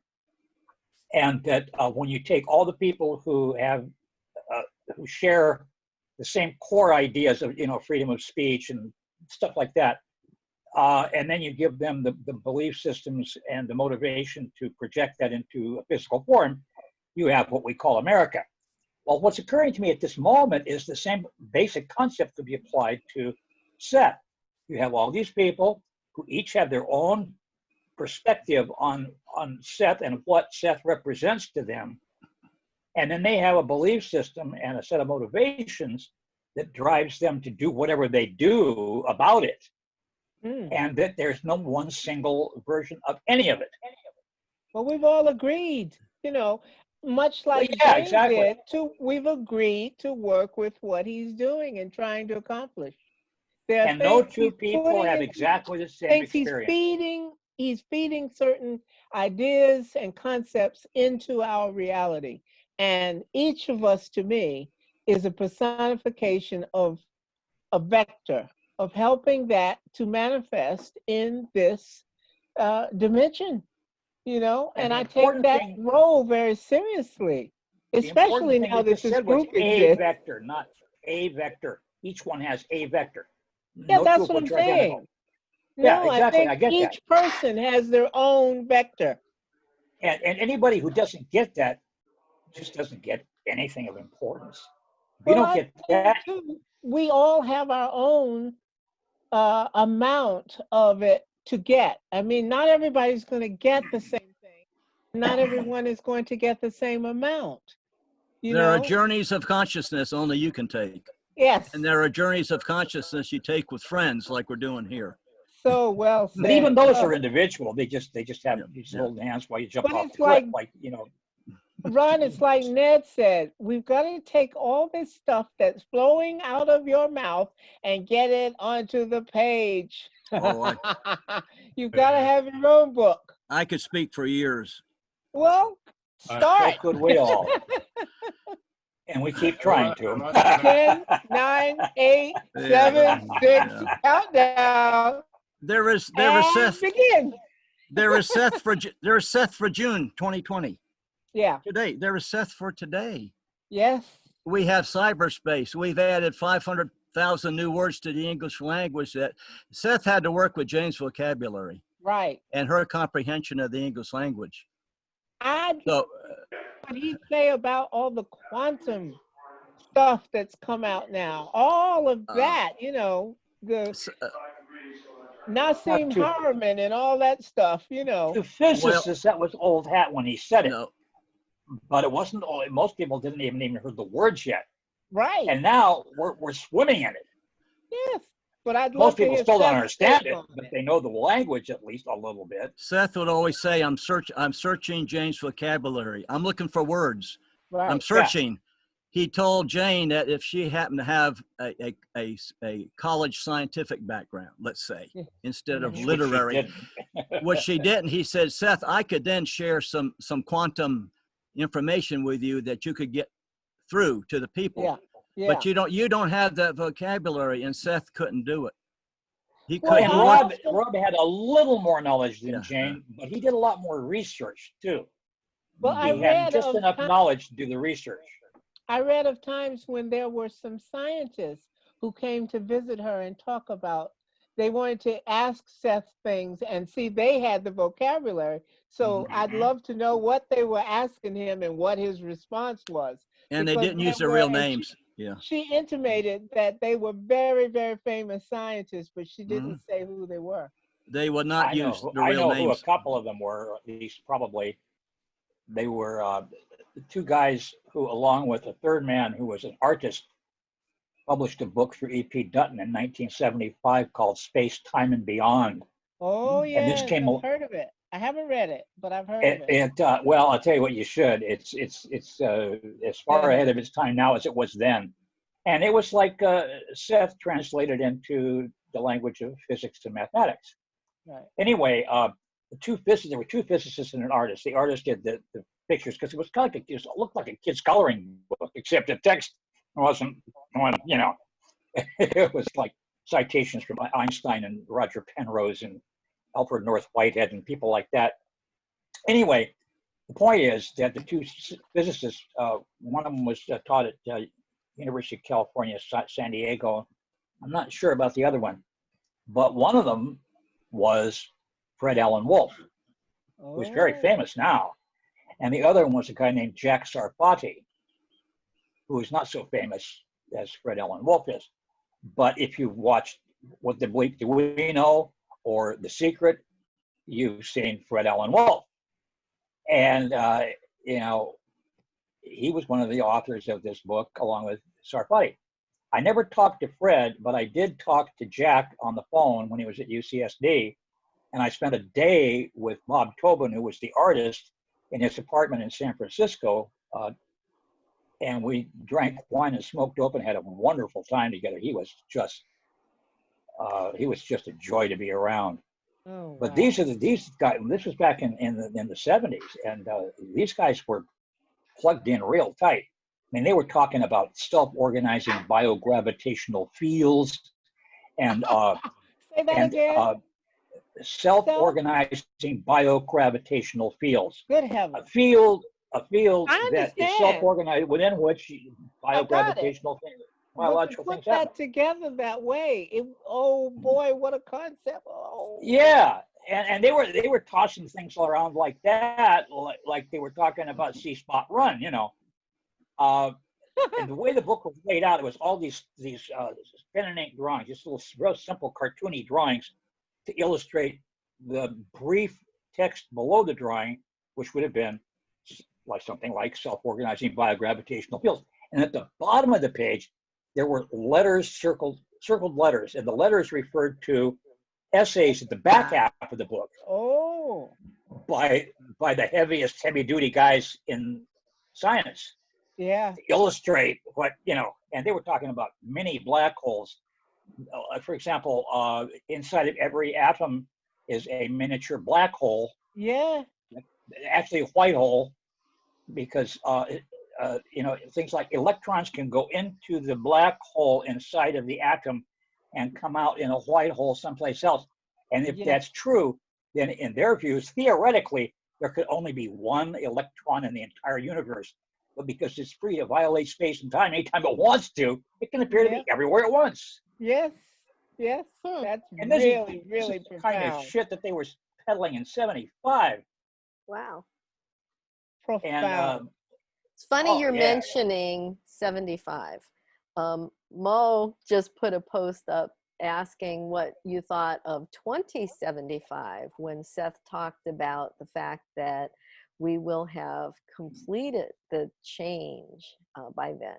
What are Well, your to go thoughts back- there? to go back to that book, one of the terms that I heard was, I think it was Alfred North Whitehead who described it as a garden of forking paths. And can you imagine how many forks there are in the path we're on right now between here and 75? Excuse me, there are a gazillion times, you know. That's forking amazing. All right. Now I'm going to let in a new participant. His name is Marco Gervinali. I do not know him, but he has been like busting over on Facebook to help with this chat. So I'm going to admit him in, and I hope that I did the right thing. Nice name. All right. He is, I just let him in. There he is. Hi, Marco. You made the cut. There he is, but you're muted. Let me unmute you, Marco. Again, I can't unmute you. Oh, there you go. He's unmuted. Can All you hear me right. well? Yes. Yes. Beautiful. How Hello. you guys doing? Welcome. Good. Thank you so much. Thank you. Yeah, I I assume just that Kate ran. has told you we've had some hackers bust in lately, and so she's real picky about what she wants. I'm careful. So let's see. Keith, Ned, Mo, Audrey, and Sam. Sam. Nice call him meeting you Sam. guys. Nice Hi. meeting you all. So yeah, I overheard your conversation just briefly at coincidentally, of course, just by accident. And yeah, very, very interesting. Very interesting. Where are you? I am in Canada, Calgary, Canada. Ah, In I Alberta. love your last name. That's why I asked. Oh, thank you. I am Italian, born It's in lyrical. but I yeah, think I you're live in our first Calgary. Italian. I'm sorry? Well, I say you. I think you may be our first Italian participant. Really? Oh, wow. Yeah, That's not the first Canadian, but the first Italian. nice, nice, nice. So you had some interesting comments, which are what led me to say, okay, he's a good guy. Let's let him in. Thank you. Thank you. Yeah, for sure. For sure. Yeah. I mean, where do we start? I was just, following you guys and yeah, um, very, very, I mean, I've been involved with Seth since 1990. Mm-hmm. Oh, Marco. There's Marco. Oh, Nice. there's Marco. Hi, Marco. Ron, how are you, my friend? Ciao. Ciao. Ciao, come stai? Okay, I'm sorry. Thanks, I just ate. Sorry about that. I couldn't help myself. My laptop battery died. Oh, Oh. that's okay. We can Oh. see you. You're in the house now.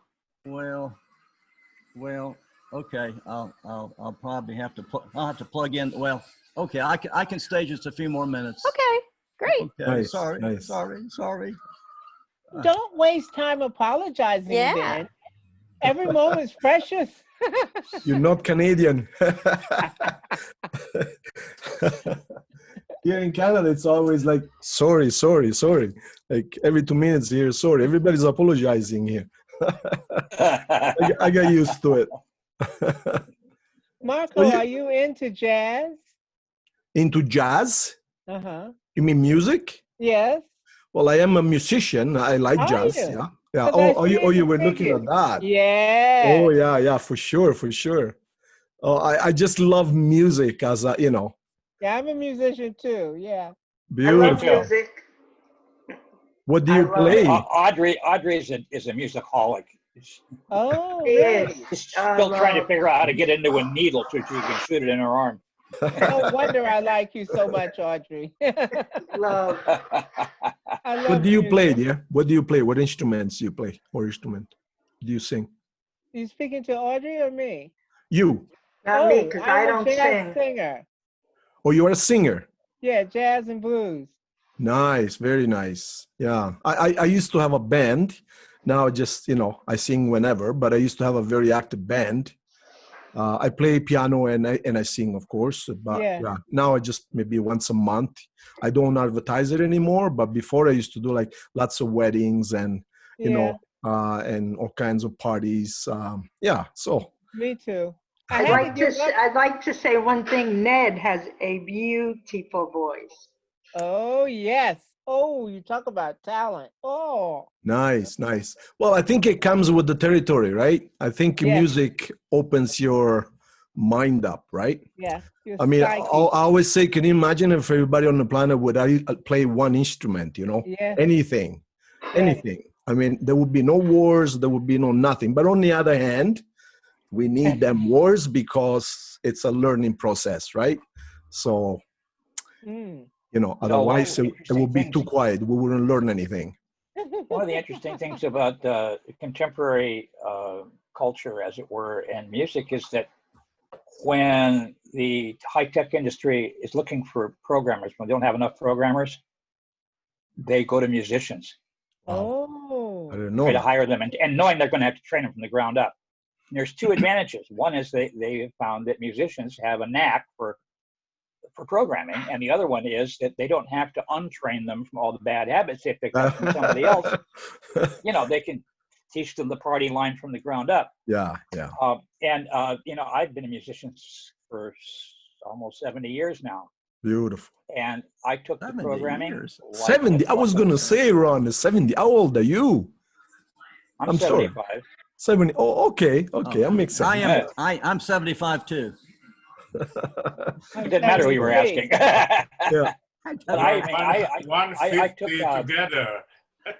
I Together taught you're myself to play 150. banjo ukulele when I was 6 years old, and took it to kindergarten and played it for the class. I mean, that was my my first performance. Nice, nice. I didn't start studying for another couple of years. Then I played saxophone for about 11 years, and then I got into classical guitar and never looked back. Well, I did And my then when I, first piano concert at 6. Wow, you guys are so talented.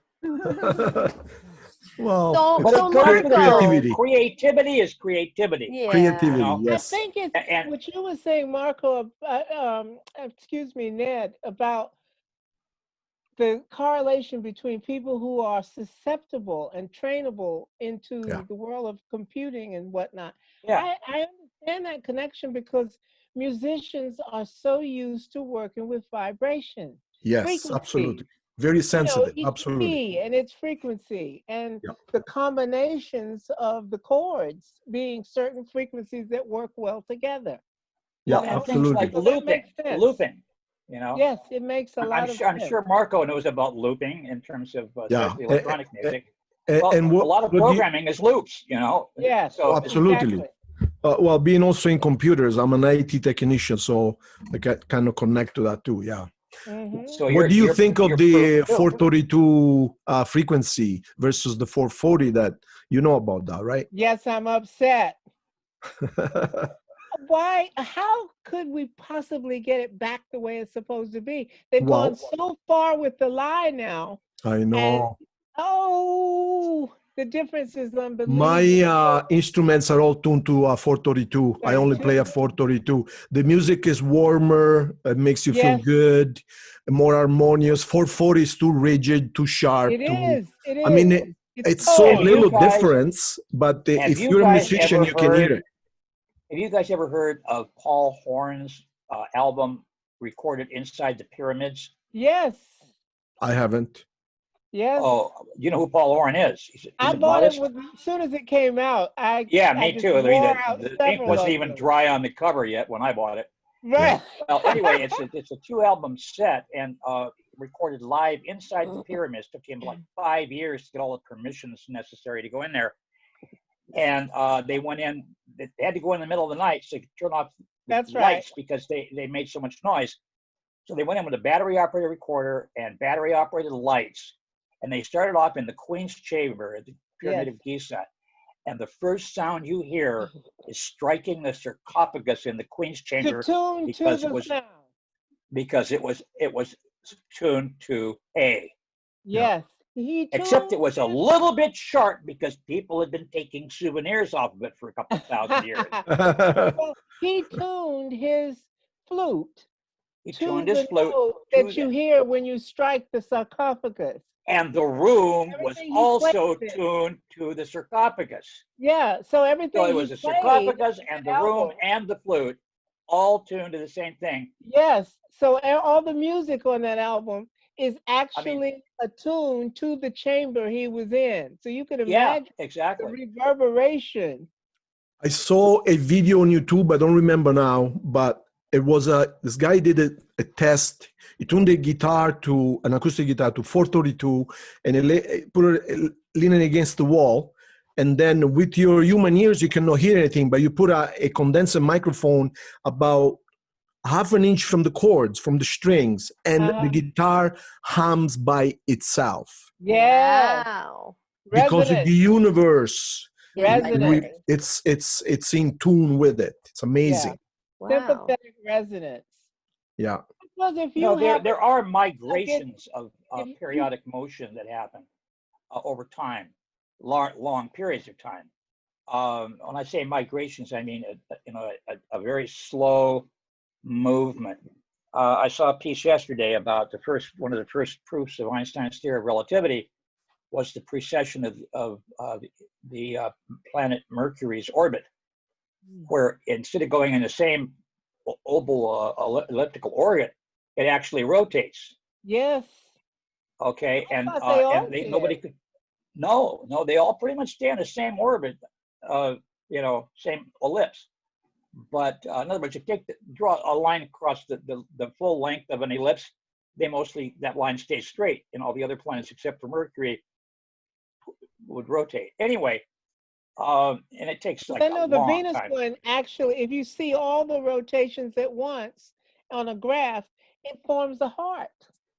a heart shape. Yeah. Anyway, the point I was trying to make is that there are constant migrations of periodic motion. Yeah. And it sounds to me like the difference between 440 and 432 is just a result of that kind of a extremely gradual migration over centuries and centuries. Yeah. But I can actually discern a big difference. Yeah. Like it actually bothers me. 440 bothers me. Thank you. It makes me, it upsets me. 432, it just relaxes me. It just, the music is so much warmer, you know. Yeah. Most people cannot hear the difference, but if you're a musician, you'll know the difference. Most people can't tell the difference between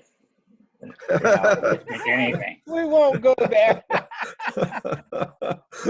Oh, yeah. Anyways, what a wonderful life, eh? Yes. Wow. No kidding. It is. And where else can you just drop in like this and have this kind of conversation? I know. With people who were total strangers 20 minutes ago. I mean, that's just remarkable.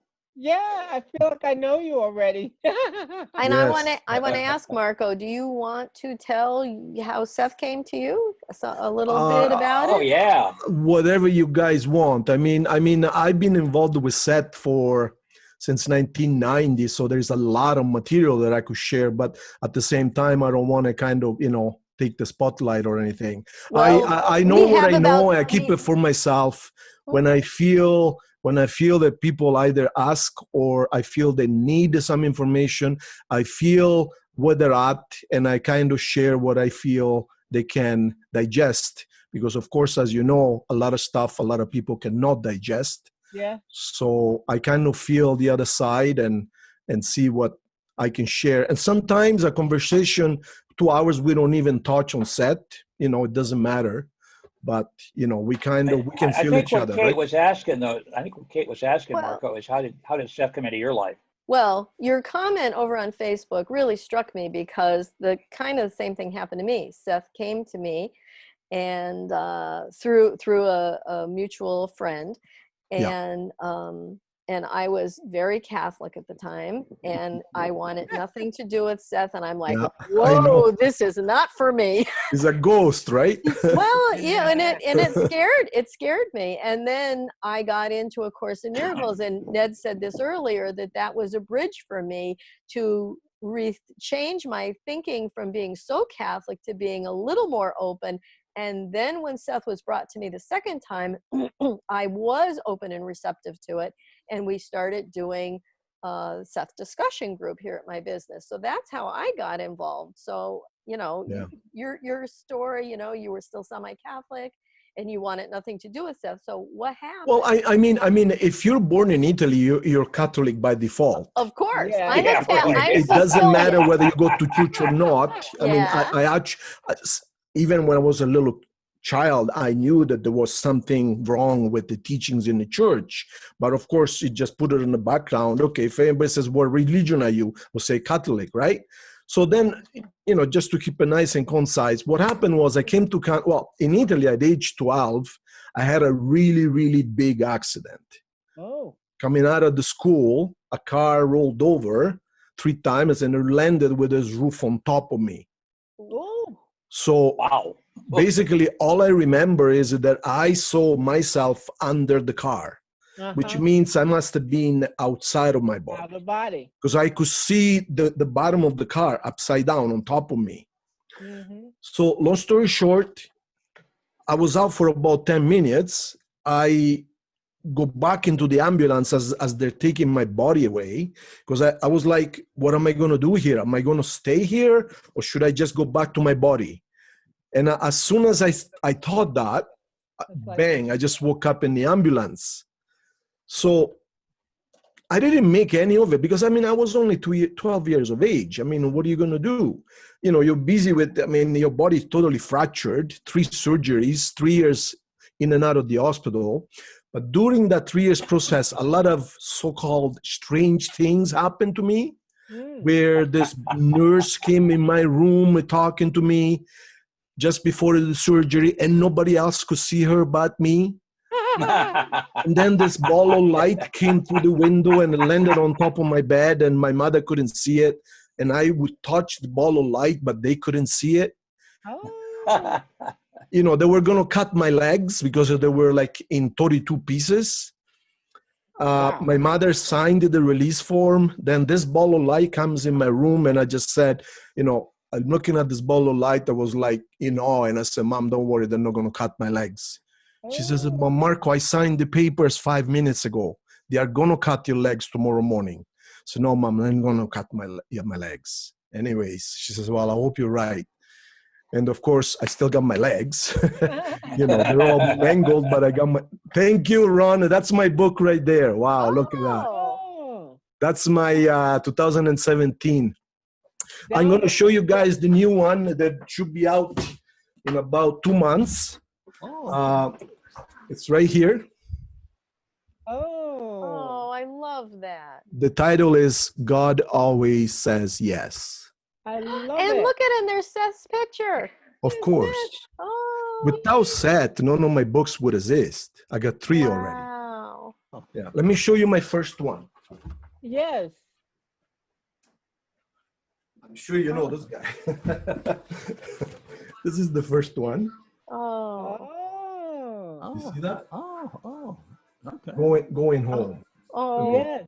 Very, very basic, you know, 2011, I wrote that. I mean, but you guys, it took me 25 years to write this book, eh?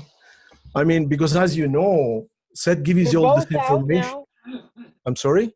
They're both out now. The second one as well. The first one is no longer available. I have one copy, this one here. Then the one Ron just showed us is the one that replaced that one. That went #1 on Amazon, and it's got some really good reviews. And this one here is coming out in September. I'm almost finished now with this one here. See the first one. Oh. So, I mean, the topic is always the same, but of course, as I learn more myself and as I get deeper and deeper, I can tell more with less, right? I mean, what I said in 400 pages on the first one, I'm saying more in 10 pages of this one because you grow so much more, right? I mean, this one here is going to be dynamite, really. So you're saying then that I have to hire a hitman to track down people who have already bought the first ones and find one. My dear, the first one, I had the boxes of them. Then I had a fire in my office, and they all got destroyed. And I had to beg a friend of mine to give me her copy that she had bought back then. This is the only copy I have. Oh, wow. Yeah.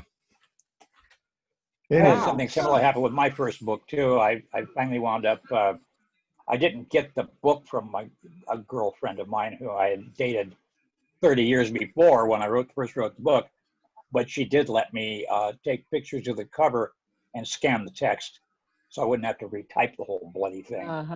Well, that's what I want Marco to do. Scan it. Well, I still have the in text format, in Word format. Well, publish it on as an ebook. I mean, that's no big deal. You've already got it in the computer. The first one is no longer available, but trust me when I say that the second and the third are much better than the first one. The first one was just my introduction. Kind of, I was very confused at the time about all of this material, you know, because you see, Seth showed up around 1990. What happened was, of course, you know, Seth speaks, of course. Yeah. He doesn't. So what happened was, this friend of mine, Tom, we became really good friends. I had a body shop at the time. I fixed this car. We just on a daily basis went out for coffee and talk about, of course, all this information, right? I had no clue what he was talking about. So I meet this guy a week later after meeting daily, and just we couldn't get enough of talk with each other. He just drops dead. And he was only 45 years old. I was at the time like 30, 32. Wow. But before he died, he gave me this book, this very book. So, but the strangest thing happened. His son, Glenn, came into my office one morning. This is after 3 days I didn't see Tom. came into my office, and as soon as he opens the door, I said, this is exactly what I said. I said, hi, Glenn. Oh, your father died, I said. And then I go, oh my God, I'm sorry, Glenn. I said, I'm sorry. Why would I say that? And he goes, Marco, my father did die last night. I said, what are you talking about? I saw your father 3 days ago. I says, where are you? He says, I know, he passed out. He passed away last night in his sleep. Oh. So it was like, of course, now I lost my best friend. I wanted to know why was I aware of it before he told me about it. You know, I mean, I was shocked myself. But once Glenn left, then I remembered about the gift Tommy gave me. So I couldn't wait that night in my office to start reading this book. And the strangest things happened. The moment I started reading this book, that very night, I felt in peace, but at the same time, euphoric. Yes. Very And energized, excited.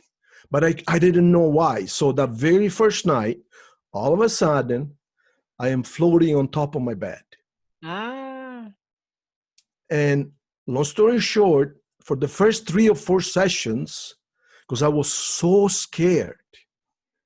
Think about it. You are floating in the air. Yes.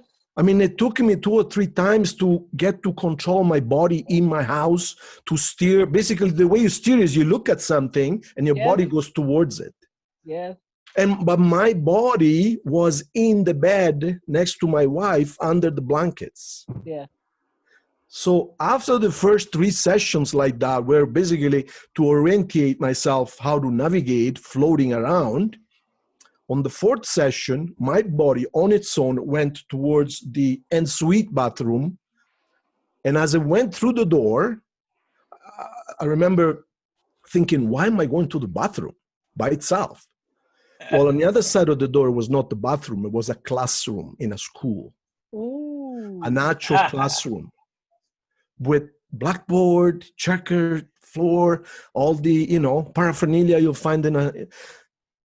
And Seth was already there riding on the backboard, and he was floating off the ground about this much. He's a short guy, by the way. He's not tall. And he was just riding there, and he goes, good evening, Marco. He's not even looking at me. I'm like there, sitting on, there's only just me. There was nobody else. It was probably, I say, 20 desks, but only me there. Now, the one thing I noticed right away, the room was very weird. In other words, the room would move around like that, like if made out of rubber. And it would become longer and shorter, longer and shorter. But anyways, I was so scared because, to be totally honest with you, I thought I had died. I thought I was dead because why would I otherwise see this guy, right? I mean, it's semi-transparent. He's floating off the floor. So he goes, good evening, Marco. I'll be waiting for you. And I wanted to say something, but I was not able to say a single word. I wanted to scream. I wanted to say, who are you? Let me out of here. But I could not speak a single word. I would want to, but nothing would come out of my mouth. So he turns around finally, says, Marco, he says, I've been waiting for you for a long time, he says. And I said, and I thought, like, a long time. And I'm thinking, he said, do you remember your accident? Now, I was at this time, by then, I was 24 or so. So I'm thinking, but this is the thing, Seth could read my thoughts. Even though I couldn't talk, he could read my thoughts. So then I'm thinking, yeah, the accident, he says, do you remember you died? No, I said, I'm thinking, am I dead? I thought, right? And he said, no, you already died once, you remember. And I'm thinking, the accident is, yes, the accident. Anyways, that evening, I was so scared that he basically looked at me and he says, Marco, I'm going to let you go back for now. We'll meet again. This is when you're ready, we'll meet again. Now, I wanted to say, no, I want to stay. I want to know. But at the same time, you guys, I was so scared. I mean, think about it. You're talking to a ghost, So anyways, I go back. He's a ghost writer, Marco. So I go back, and of course, the next morning, I mean, I didn't sleep all night. Now I'm caught between a rock and a hard place. I am scared, but at the same time, I want to know more. So of course, I ask him mentally. I says, I just don't do anything stupid. Don't scare me. I says, but I want to know more, right? Because think about it, I'm thinking of him as a ghost at this point. So anyways, long story short, second night, same thing. Now I could talk. I was able to talk. So first thing I says, okay. Before you tell me anything, what's going on here? Am I dead? I want to know the full story. He says, don't worry. I'll let you know everything you need to know. In due time, I'll let you know. He says, for now, just take these notes. So the first thing he did on the blackboard, he has shapes. He had square and a cube, a triangle and a pyramid, a circle and a sphere. And then the board on one end was filled with numbers, rows of numbers. And then I realized these numbers were dates. And the dates, 2072, 2012, no, I'm sorry, 1972, 2012, 2032, and 2072, those 4 dates were flashing on and off the blackboard like LEDs, like that. So I don't remember the other dates, but those 4 dates, I will never forget them. So that's how my introduction to Seth started. And then, of course, from there, we met for 7 years, about twice a week. Wow. Yeah. So in the meantime, every morning, of course, I would wake up. At the time, we had no computers. I mean, I remember when I bought my first typewriter at Walmart, I was in heaven. But until then, I had to write everything by hand. So I had like notebooks full of notes, because now this is the strangest thing. I thought I was going to forget about these dreams, right? So that's why I would write them down. Still today, at 58, I remember every second of them, everything 100%. I did not forget a single moment of it. What did he tell you, Marco? About? What did Seth tell you in the meeting? What did he tell you? Well, there's 3 books worth of material, my friend. I mean, about what topic? We covered so much. I met Jane, by the way, 3 times. 3 times. Wow. And I sent Robert a letter, 1993. I managed to find his address. He was still alive at the time. And I told him, I says, look, Rob, this is what's happening to me. This is at the very beginning. I think it was only a couple of months in the and I said, Robert says, I'm sorry to bother you and to upset you but I says, I think I met your wife and this is what she looks like. She calls herself Rupert, and they tell me she's Seth's wife on that channel. He introduced her to me as his wife, and her name is Rupert. I said, this is the way she was dressed. This is what she looked like. And this is what she told me. And I got a letter from him.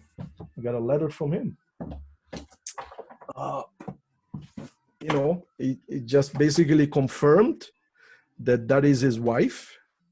That is Jane. And this is them, by the way. Of course, you know them, right? Yeah. And he basically told me, you're going to have a great time exploring what you already know. This is the letter that Robert sent me right there. Oh, yeah. I know you cannot probably read it, but yeah, it's very, very self-describing. So anyways, that's my adventure, you guys. What book is that? The letter? No, the book, those books behind you, there's several copies of the same book. What is it? This is the one Ron just showed us. This is this one. Oh, well, that's what I was saying. So you do have more than one. Oh, no, this is my number 2, dear. Oh, that's the number 2. This is number 1. I only got 1 copy. I see. Yes. So this is number 2. It went to number 1. And the one coming out is number 3. And this is number 3 coming out. Nobody has seen this yet. Ooh, we're special. Marco, before I pass through this whole conversation and forget to say, I personally want to say thank you so much for coming here tonight. I am so excited. I am so Thank you. tickled. Thank I you. am loving hearing this and meeting you. I'm just It's my absolutely pleasure. It's over my the moon. pleasure. Thank you, thank you, thank you, thank Is the American lady in England to the Italian man in Canada. you. Yeah, I'm so tickled. Yes, I hope you can join us again. We do this Oh, Yeah. for I hope you sure. every will. Sunday at 4 o'clock. And, you know, we stay on for 2 hours or so. We're at the end of our 2 hours, and boy, it's getting juicy. Yeah. Yes, This is it always good. does at the end. Yeah. Yeah, you're Really going to good pull got the to go. plug stuff. on us, aren't you, Kate? Oh, I've got to go. I need Okay, to Ron. go. Ron, we'll talk again for sure. Okay. love you, Okay. Ron. Okay. It was We such an Bye. illustrious Marco. gathering. Marco. I call it Seth University Dream Campus. You got it. Okay. Bye. Bye, Bye. Ron. Bye. Bye. Bye. This What was an this illustrious was group a tonight. wonderful, wonderful, wonderful time together. Yeah. Yeah. I think you made a good decision letting him in, I Kate. think And oh, yeah, as yeah. soon as I saw what he said over on Facebook, and I'm like, I gotta take a chance. Yeah. Thank you. Thank you. Big It's my chance. honor. So what we did worked this week. So next week I will use the exact same login and way we did it. So everything will stay the same. So I don't have to send notes to everybody next week. Yes, No. yes. Okay. It's 4 o'clock. What time zone? New York, Eastern Oh, Daylight Eastern. Time. So that would be 2 o'clock my time. Yeah. Okay. Okay. Your mountain time? Yes. Yeah, okay. Ah, okay. How long you been in Calgary? It's 11 here. In No, Calgary, I've it's been late. here 13 years. I was in Ontario for about, in Toronto for about 25 or so. Oh, really? Yeah. I'm 58 now, so I mean, You're yeah. just a youngin. Yes, I was sitting here thinking that. Depends how You you said look you were at in it. Ontario? 51, so I was in saw Ontario. one of you guys has the same statue as I do. Isn't it? I have that one. Yes, Yeah, I have that one. yeah. It's nothing to do with religion. It just No. it gives me peace. It makes Yeah. me feel peaceful, you know. Well, my husband and I are both Buddhists, and we're always laughing about the fact that people think it's a religion. It's not. No. It's not. They never believe you. So before I heard you guys talking about Jesus, Yeah. did you know what Jesus was teaching? How do you Jesus mean? basically, because Seth and I there's a whole chapter on Jesus in my book. Yeah.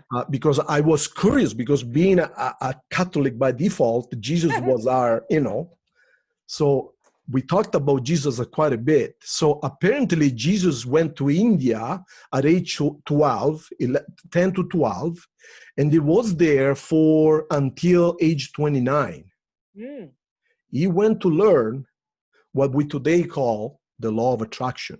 Ah, yes, yes. But of course, Well, different he studied kinds. some of the mystery school stuff in Egypt as well, didn't he? Yes. Yeah. So when he went back to the Middle East, that's what he was teaching. Yes. He was telling people, you are part of God. Yes. God is in you. Don't look for outside. You have the power. You create your own reality. Mm-hmm. Of course, the I had a powers very that good be. friend years ago who was a Greek Orthodox priest Mhm. and a Greek scholar of the ancient Greece. And he corrected a couple of things, or he gave me a couple of examples of things that needed correction from the conventional translation of the Bible. And one of them was where Jesus is supposed to have said, "You are sons of God." Mm. Or pardon me, he said, "I am the Son of God." And in the ancient Greek, there were no articles, that is to say, a and the. Mm-hmm. I beg your pardon. I beg your pardon. There was an article for the, but not for a.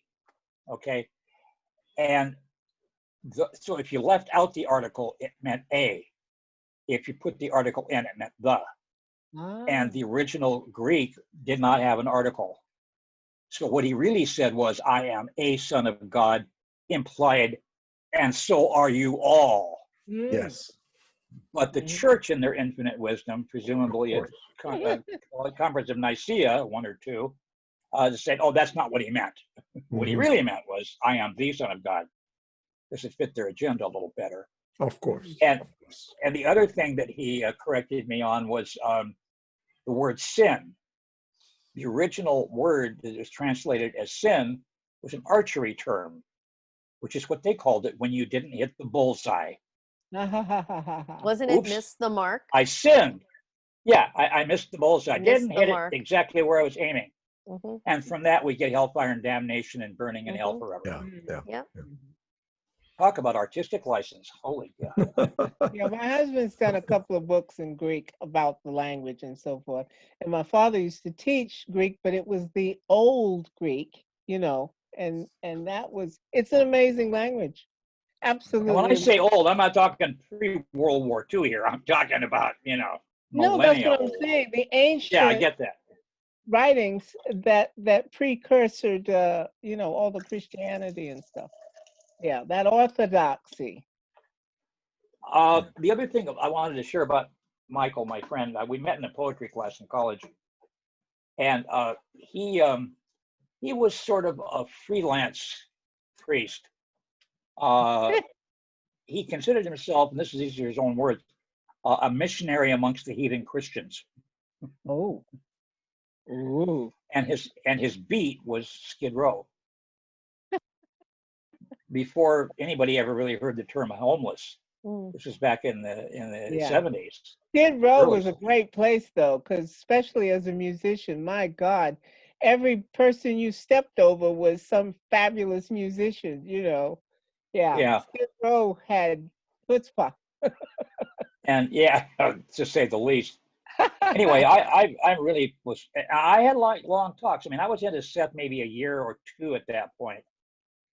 So I was still pretty fresh and still pretty full of myself, but not as sophisticated as I thought I was. And so Michael and I would meet outside of class and have long talks about creating your own reality. And problem was, to my utter amazement, we didn't have much to argue about. Yeah, I know. He mostly kind of chimed in with everything that I said. And about the same time, another one of my best friends introduced me to the brothers, he called them. He lived on one side. There was a river called the Sandy River that was like in a really deep gully, maybe, I don't know, several hundred feet high. And on the opposite, he had a house on one side of it. On the opposite side was a monastery. And he became friends with the brothers at the monastery. And one night he invited them over to his house. At the same time, he invited me over for dinner. And I was kind of intimidated. I didn't know what to do. So we spent quite a while just talking about stuff. And finally, I brought up something to do with creating your own reality. And bottom line is, we spent like 2 hours talking about this kind of stuff that you read in Seth books.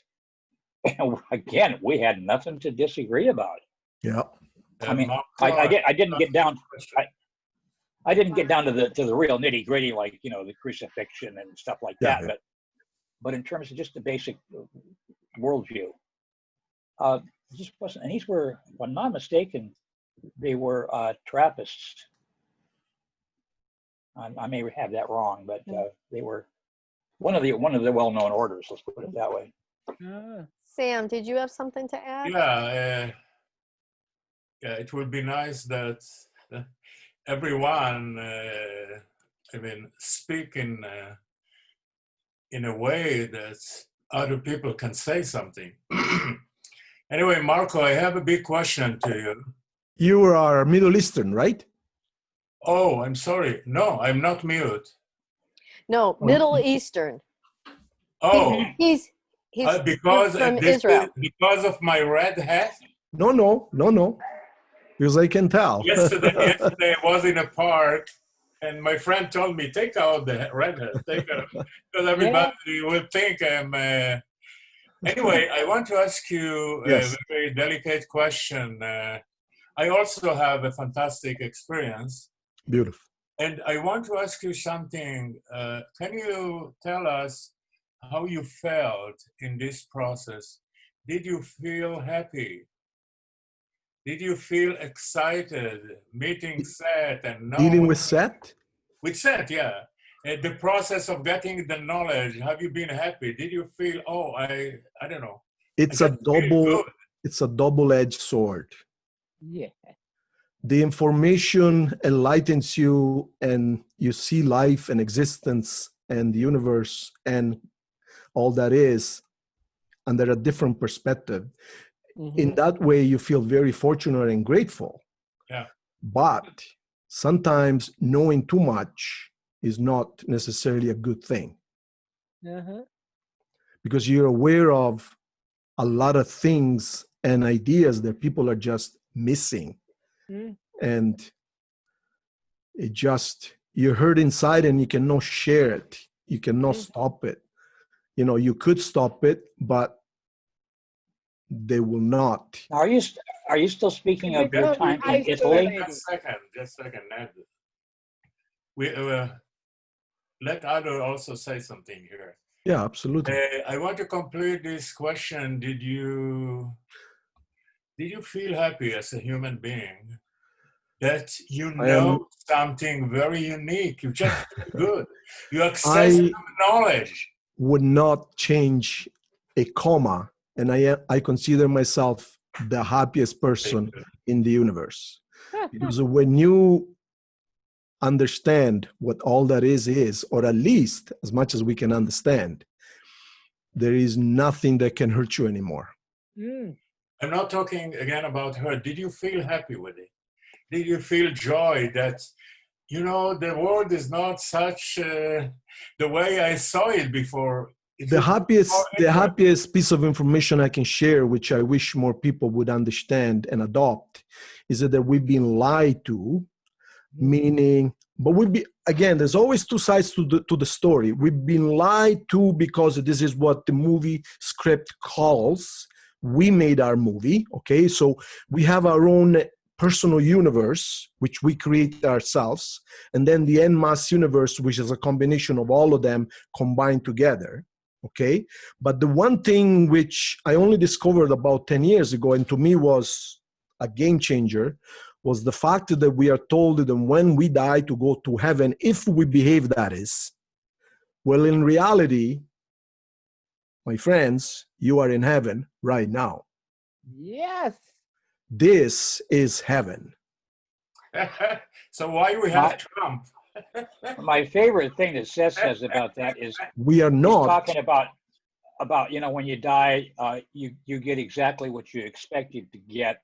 I know. And if it's kind of crazy, then there are guides there to help you ease the transition. And he says, so people who believe in heaven and think they're going there will go to heaven. People who believe in hell and think they're going there will go to hell. And then there will be guides to help them figure out that it's the whole thing. That's what he says. But the punchline is that people who create heaven for themselves are a lot easier to get straightened out, or pardon me, a lot harder to get straightened out. People who create hell, because people who create hell got a lot more incentive to get it right. So it turns out, as I understand, people who create heaven, they got to get bored first.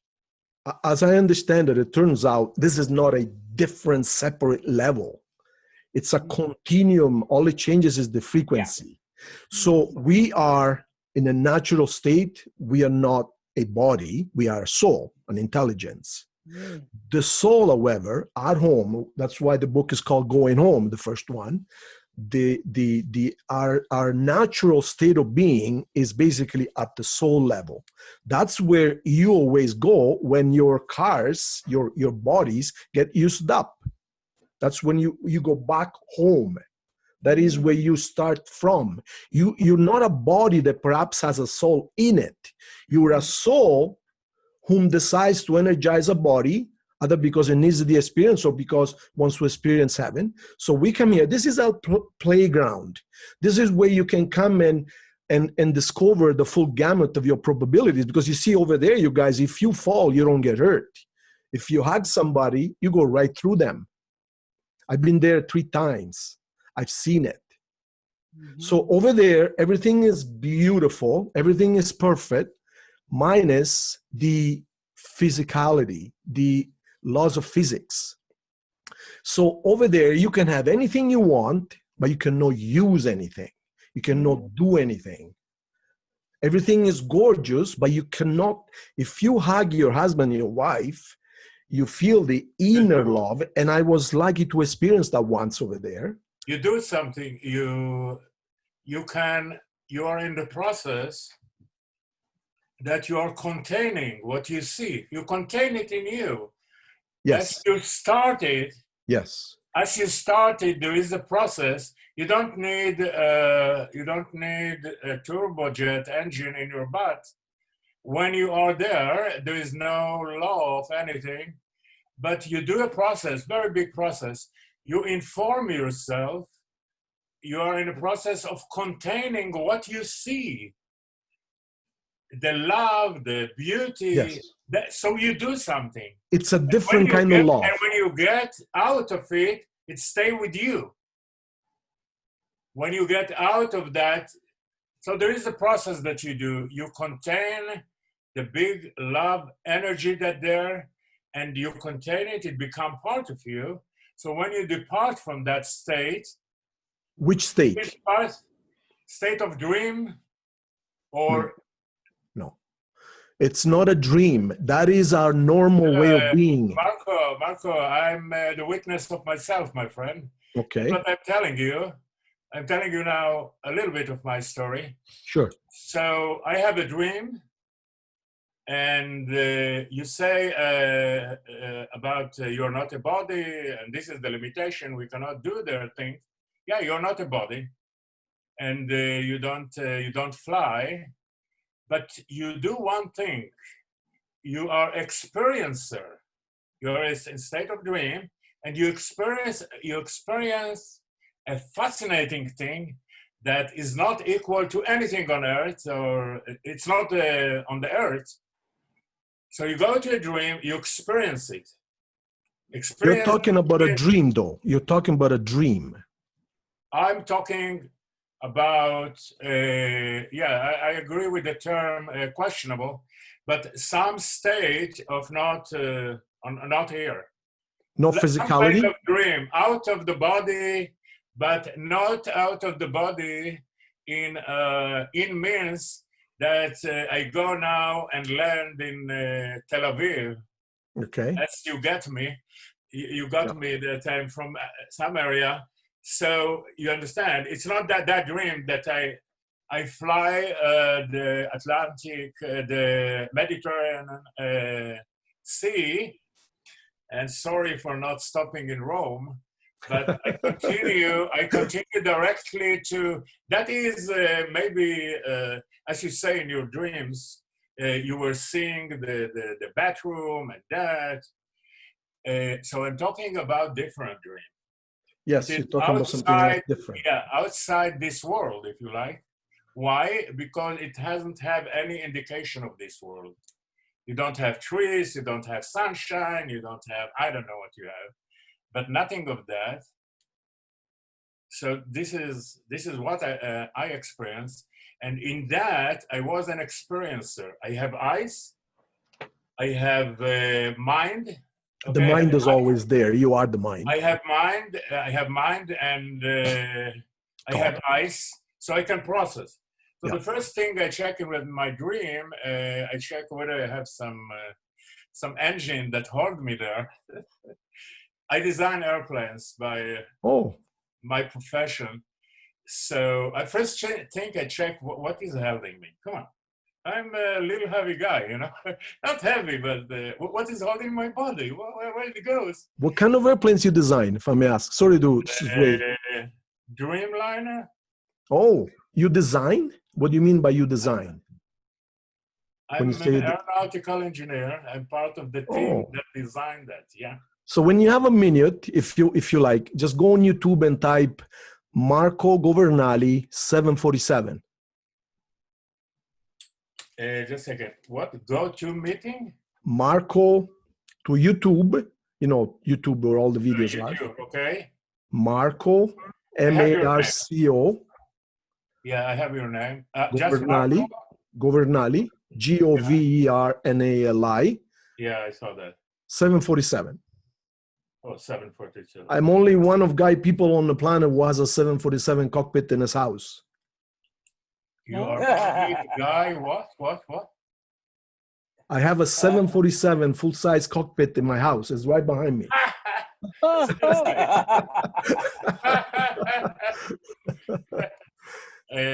Anyway, I have a dream like that, and just a second, I need to put my headphones.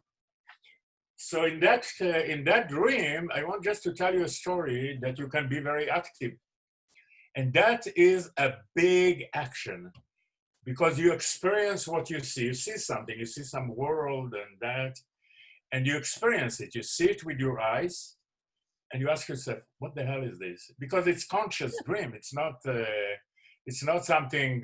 I'm fully aware what's going on with me. I check that I don't have an engine around me that held me. Yeah. And I say, okay. And when I come out from that, I become different. And I found the set also by a friend that the day after she took me to a big store, and we find a single book, The Personal Reality.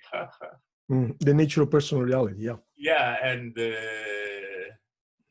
so you can, there is a lot to do in that dream, like comparing what you know to what you see, things like that. And that Talking experience. About synchronicity, Ivan Kelly just posted something on Facebook in the group, but not part of the Zoom group. But it's a Seth quote that is perfect for what we were just talking about. You are in physical existence to learn and understand that your energy translated into feelings, thoughts, and emotions causes all experience. There are no exceptions. Exactly. That's all it is. Your personal reality. So this is really the bottom line as I understand it. And what really, really helped me make this switch and really open my mind was when I stopped seeing myself as a body first with a soul in it. Yes. That changed everything. I am not a body. I am a soul, perpetual soul that once in a while, time does not exist, but once in a while, in human terms, I decide to come here and experience this beautiful playground here. Because there are things here on this vacation level that I cannot do at my home level. Yeah. I can have everything I want over there, but there are certain things, physical things, that I cannot do there. Hence, I come here on holidays. It's like saying I go to Italy to eat a genuine Italian pizza. Well, you can make pizza at home, but it ain't going to be the same as you're going to have it in Italy. It's just, that's the bottom line.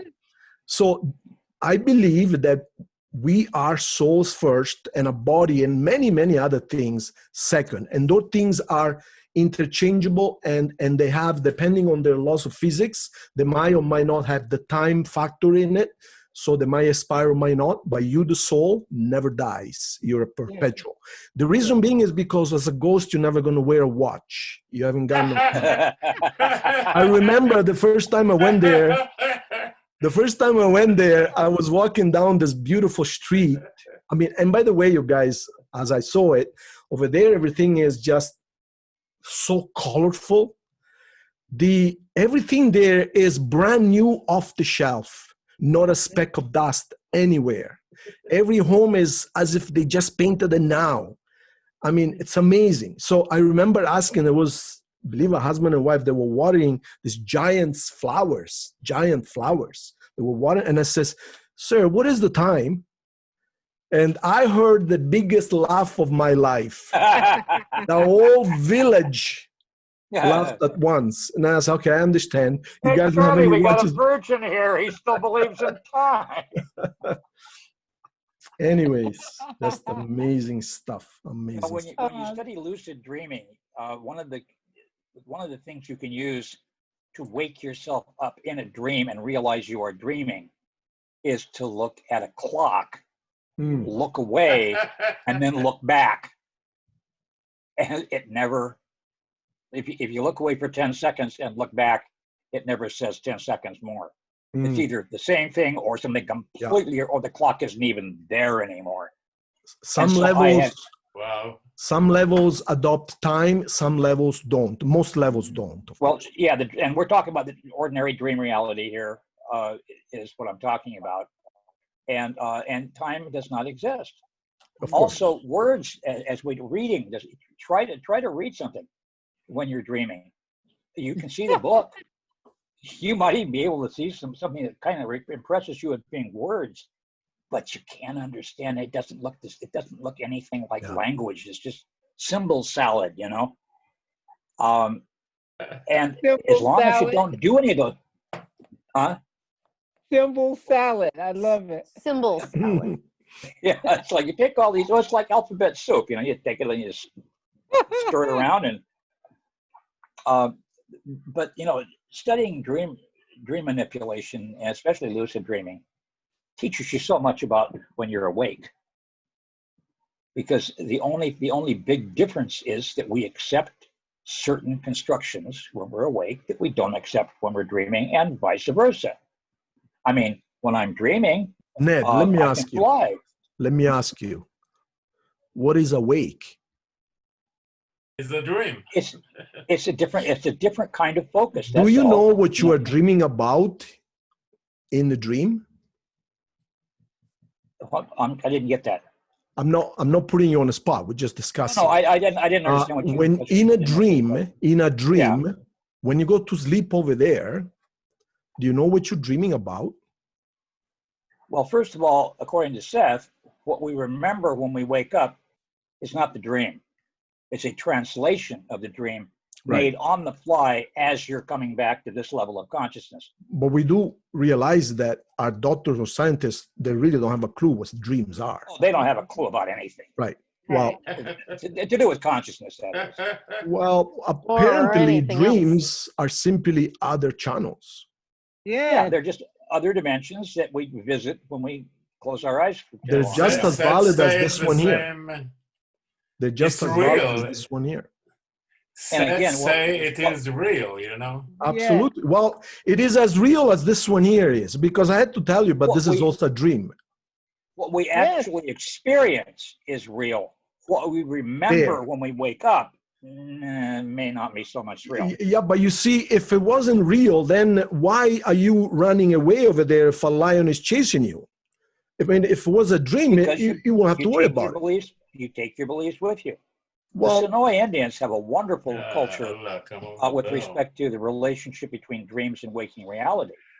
For them, they are two co-equal parts of experience. And they revere their dreams every bit as much as they revere their waking life. And in terms of being chased by a lion, for example, or any other alleged enemy, their response is to stop where you are, turn around and face it, and make friends with it. If you can turn around and face your enemy and ask them, what gift can I give you that will verify our allegiance? Whatever it is, you give it to them. Then you ask them, would you give me a gift that will verify our allegiance? And when you've done that, you've turned an enemy into an ally. And that's a fundamental part of their culture. And so when they wake up from a dream like that, they immediately go about trying to provide that gift. And it doesn't matter what it is. At the very least, they draw a picture of it. But if they're really serious about it, they go out and make it or find it or do whatever it takes. And those who take on a really ambitious project like that's called the quest phase. And those who do something really ambitious and are successful are treated like heroes. I remember reading about one guy who was asked for, in his dream, his enemy asked him for a blowgun that was made from a reed that was huge, much bigger than anything that he'd ever seen before. And when he woke up, he didn't know how he was going to fulfill this wish. And somebody told him that there was a place far, far in the distance that no one he knew had ever been to, that allegedly had reeds of that size. So he set off across, the wilderness to find this place, and he did, and he brought home a reed that was like 3 times as thick and long as anything he'd ever seen before, and he was treated like royalty when he got home.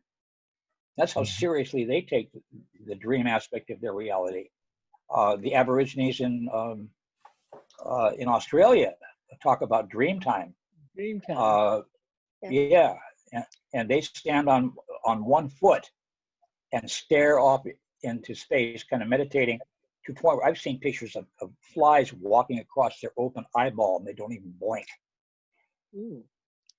And then a bunch of them standing there, and this is in the desert, and they're standing there for 2 hours at a time, and without anybody saying a word, they will all come back to reality and take off running in a direction and run for 15 miles just in time for rain to start.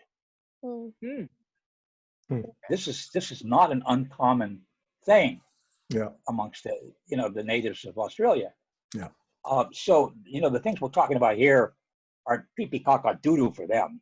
This is business as usual. It only sounds different and weird to us because we're brainwashed to look at things so differently. Absolutely.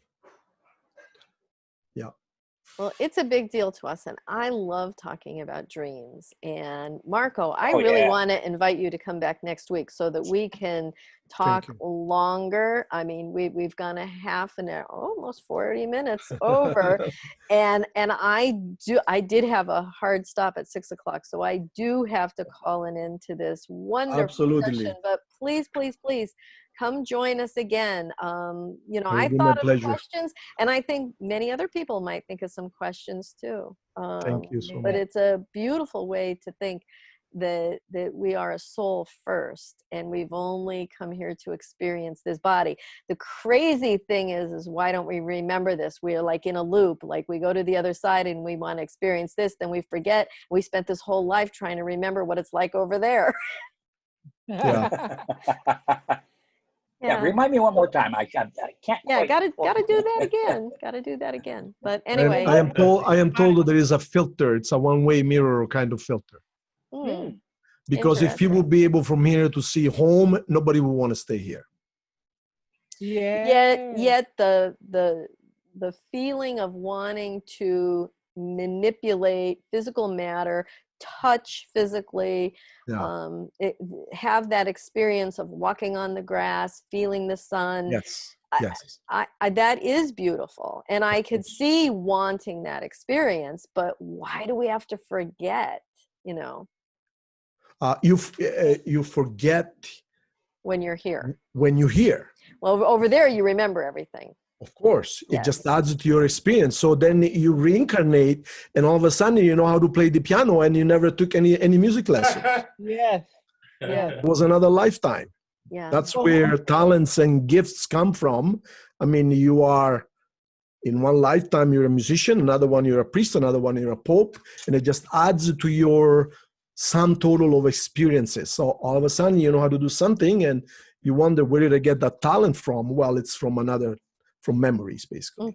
It's really, if anybody who's ever taken a radio, especially an old AM radio, and tuned between stations, if you get not quite on the station, or if there's 2 stations too close together, you can't really understand any of it. Do you know how many times I made that example in this book? Probably 10 times. You have to narrow it down. You have to tune on one station. We are channels. Each channel is independent, but if you are tuned into one channel and you're watching a movie, The Young and the Restless, that doesn't mean that the other channel dies off. It's still going on a different frequency. And as you said, real to you.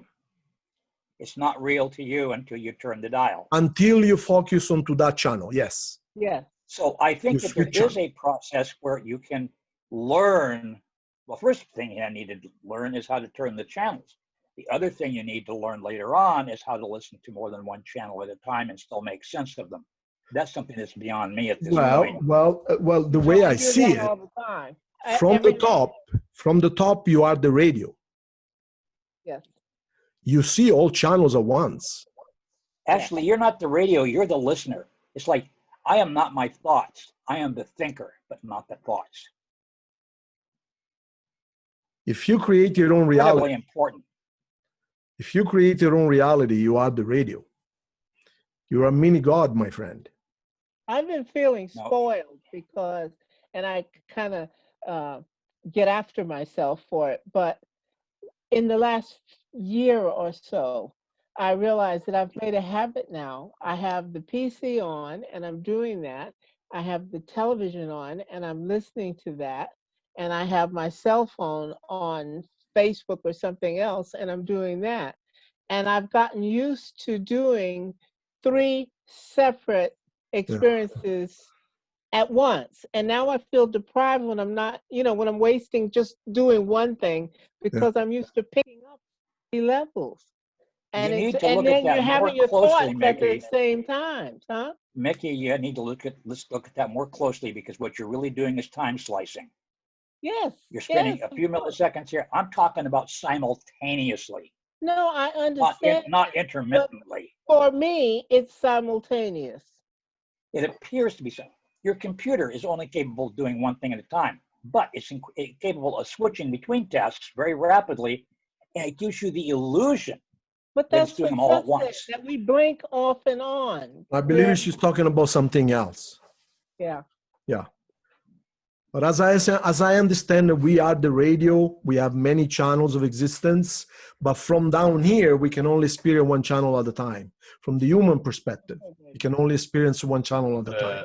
Marco, I sent you my email in a private message. Do you see it? I just got the beep. Yes, thank you. Okay, you're welcome to contact me. I want to ask you a question about my dream. Whether you have some take about it. About my dream, my Seth experience. Oh, of course. I have a special dream that put me into Seth, and I have some special dream. Of course. That I had that started me, and I want just to ask you. I don't know if you have something similar, or what you think about it. Of course. I cannot find anyone on the planet that can explain it, that dream. And then immediately the day after, less than 20, maybe, I don't know, like 15 hours later, 3, 4 o'clock, I went with my friend and we bought Seth book in Hebrew, by the way. If you understand Hebrew, I can give you that. No. In Hebrew. So I found one in all the desk. I wanted to ask you to see I don't know, just connect with me. We can connect. Thank you. Absolutely. It will be my pleasure. Okay, you guys. I love that this group wants to connect with each other and help each other and, keep talking through the week. And we will see you next Sunday. For sure. See you. Bye-bye. Thank you, everybody. Thank you. Bye-bye. Everything will stay the same because it worked beautifully. Thank you. Okay. Bye-bye. Bye-bye. I hope I will remember. Love you all. Hey, everybody.